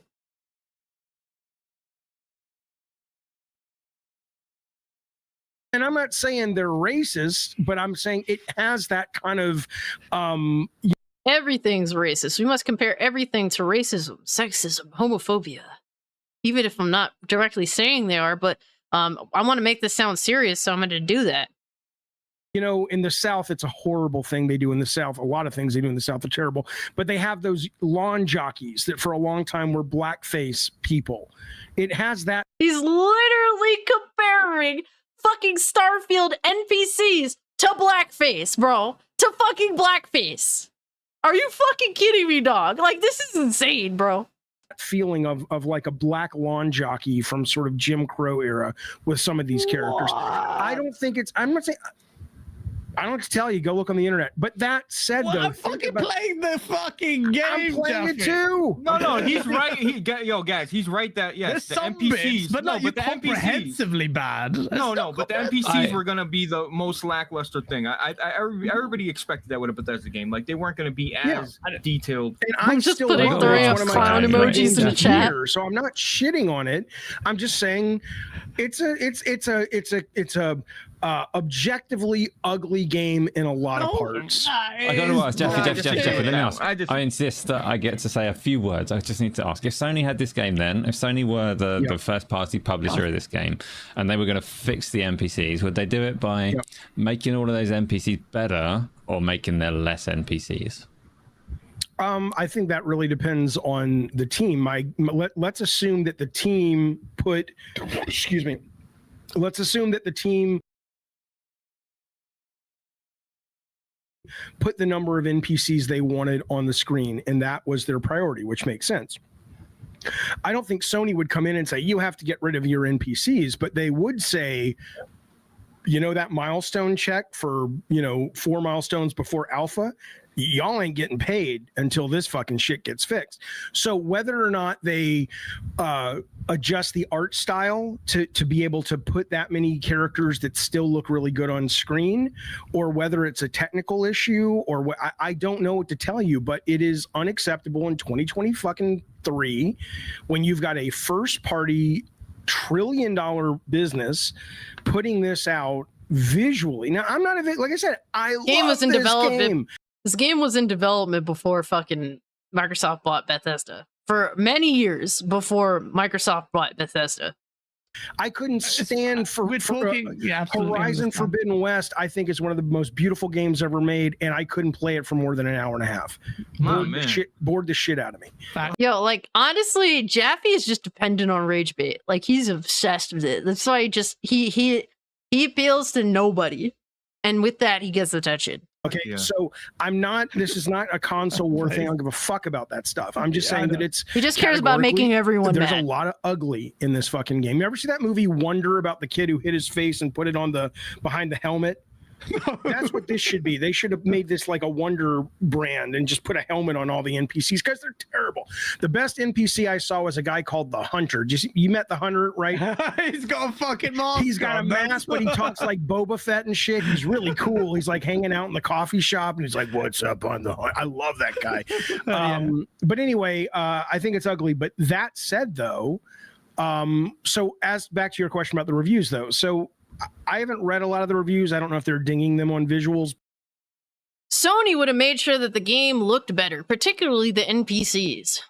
Okay, buddy. Let's see some of that right now. Sony would have made sure the NPCs are better. Sony would have made sure the game looked better.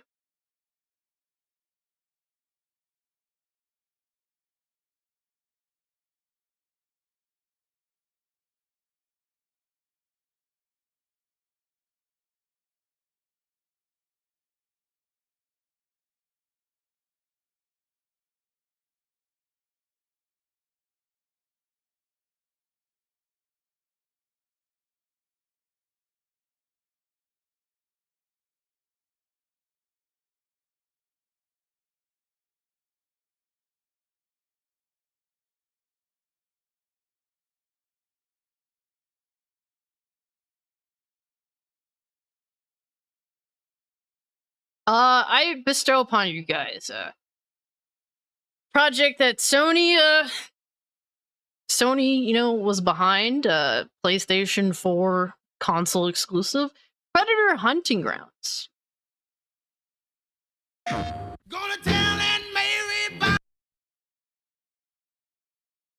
We're not going to do, obviously, copyright music.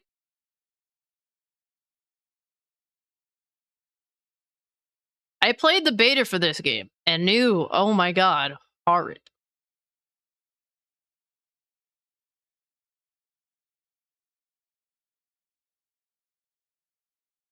Sony would have made sure the game was better than it actually was, right? Right? Right, guys?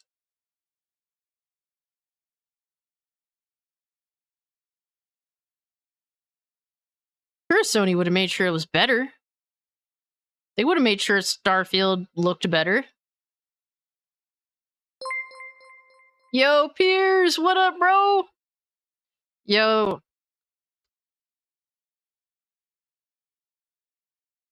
Thank you so much, Piers Taylor, for the 5. Jeff got a nerve complaining about ugly. He's got a mirror at home, question mark? Yeah, damn fucking right, bro. Damn fucking right. Yo, thank you so much for the 5. You totally didn't have to, bro.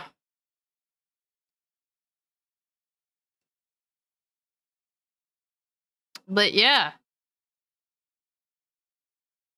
Sony was behind this game. PlayStation 4 console exclusive, man. Fucking terrible experience, guys. Absolutely terrible. Crossplay didn't even fucking work too, by the way. Cause I had one friend that bought it.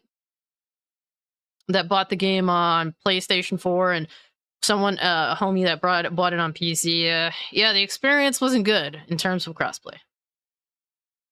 So let's be real now. Sony fucks up too.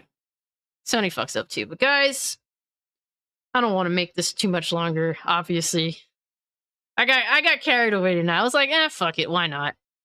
Stream until the freaking wheels fall off, man. Stream until the wheels fall off.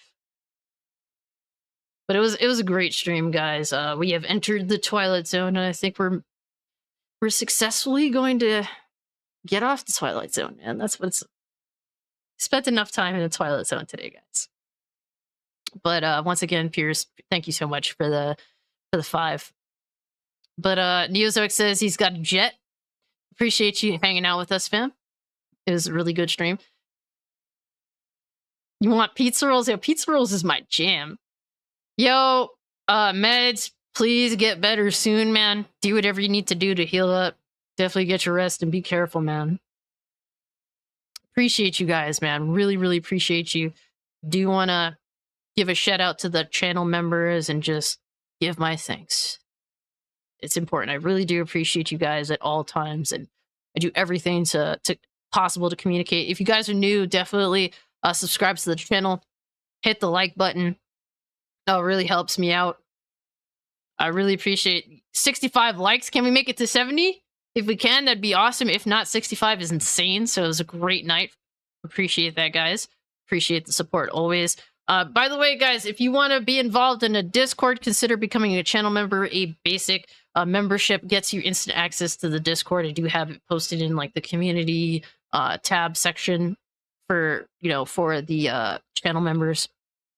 But shout out to all the channel members: Our Carry, AB Limits, Alex vs. Evil, John Shepard, Orange Hat Reviews, Admiral T, Kargit Chennai, Words of Paradise, Adriano Italiano, Retro Mania, I'm Amrish Swaglord, Fake Bear Bear, Tatsu Sama, Nola Boy 504, KRG, Panther 111, Severin Evans, Astro Cyborg, Cannoli Sasquatch, Andy Hart, Overcooked Octopus Feet, RC Scott, Tokyo TZTV, Disney Sheepherder, Livewire 4K Hustle and Motivate, Deathmaster 234, Osseous 07, Talos Re, Spectre, hashtag 799, Drewy M420, Drake Williams, Red Chaos 173, Pigeon Salad, One Rasputin, Gray Early, Goodall One Bay, Black Cobra, T-Gap, Steve, and Lord Metroid. Thank you guys so much for believing in an asshole like me. And yo, my boy, Fuck Norris, welcome! Welcome, Fuck Norris, to the main stream. Thank you so much for considering becoming a channel member and believing in an asshole like me. Really means a lot. Thank you so much, bro. But it was an awesome stream. You guys made it what it was, so thank you all so much. Good, all appreciate you. Fuck Norris, thanks so much for becoming a channel member. Honestly, shout out to you, Osseous, for the donos, bro. You was going in tonight. Totally didn't have to. Appreciate you so much. Also, thank you, Spectre, for the dono. Black Cobra, Blaze 4K, Pierce Taylor. Thank you guys so much for the donations. Totally didn't have to. Very much appreciated. Vanya, thank you so much. Have an awesome Friday, guys. Dragoon Knight, thank you so much. Good all. Alex vs. Evil, Fuck Norris, Zero Dozer, Dot Gamer, thank you guys for pulling up. Meds, please feel better, bro. Neozoic was here. Ant Blaze, thank you so much. SMC, thank you. Pierce Taylor, thanks for pulling up. Dozer. Let me see. Mad Hatter was here. Words of Paradise.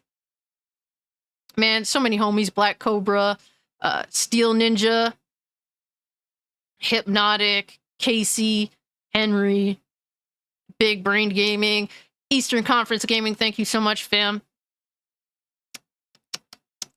Too many people to list off everyone. God Emperor, Sofa King, Astro Cyborg, obviously. Thank you guys so much for pulling up. If I miss anyone, it's obviously not intentional. Lewis. But yeah, guys, if you're new, subscribe to the channel. Follow me on Kick. I will likely be streaming either, late tonight, technically, well, Friday night, if not Saturday.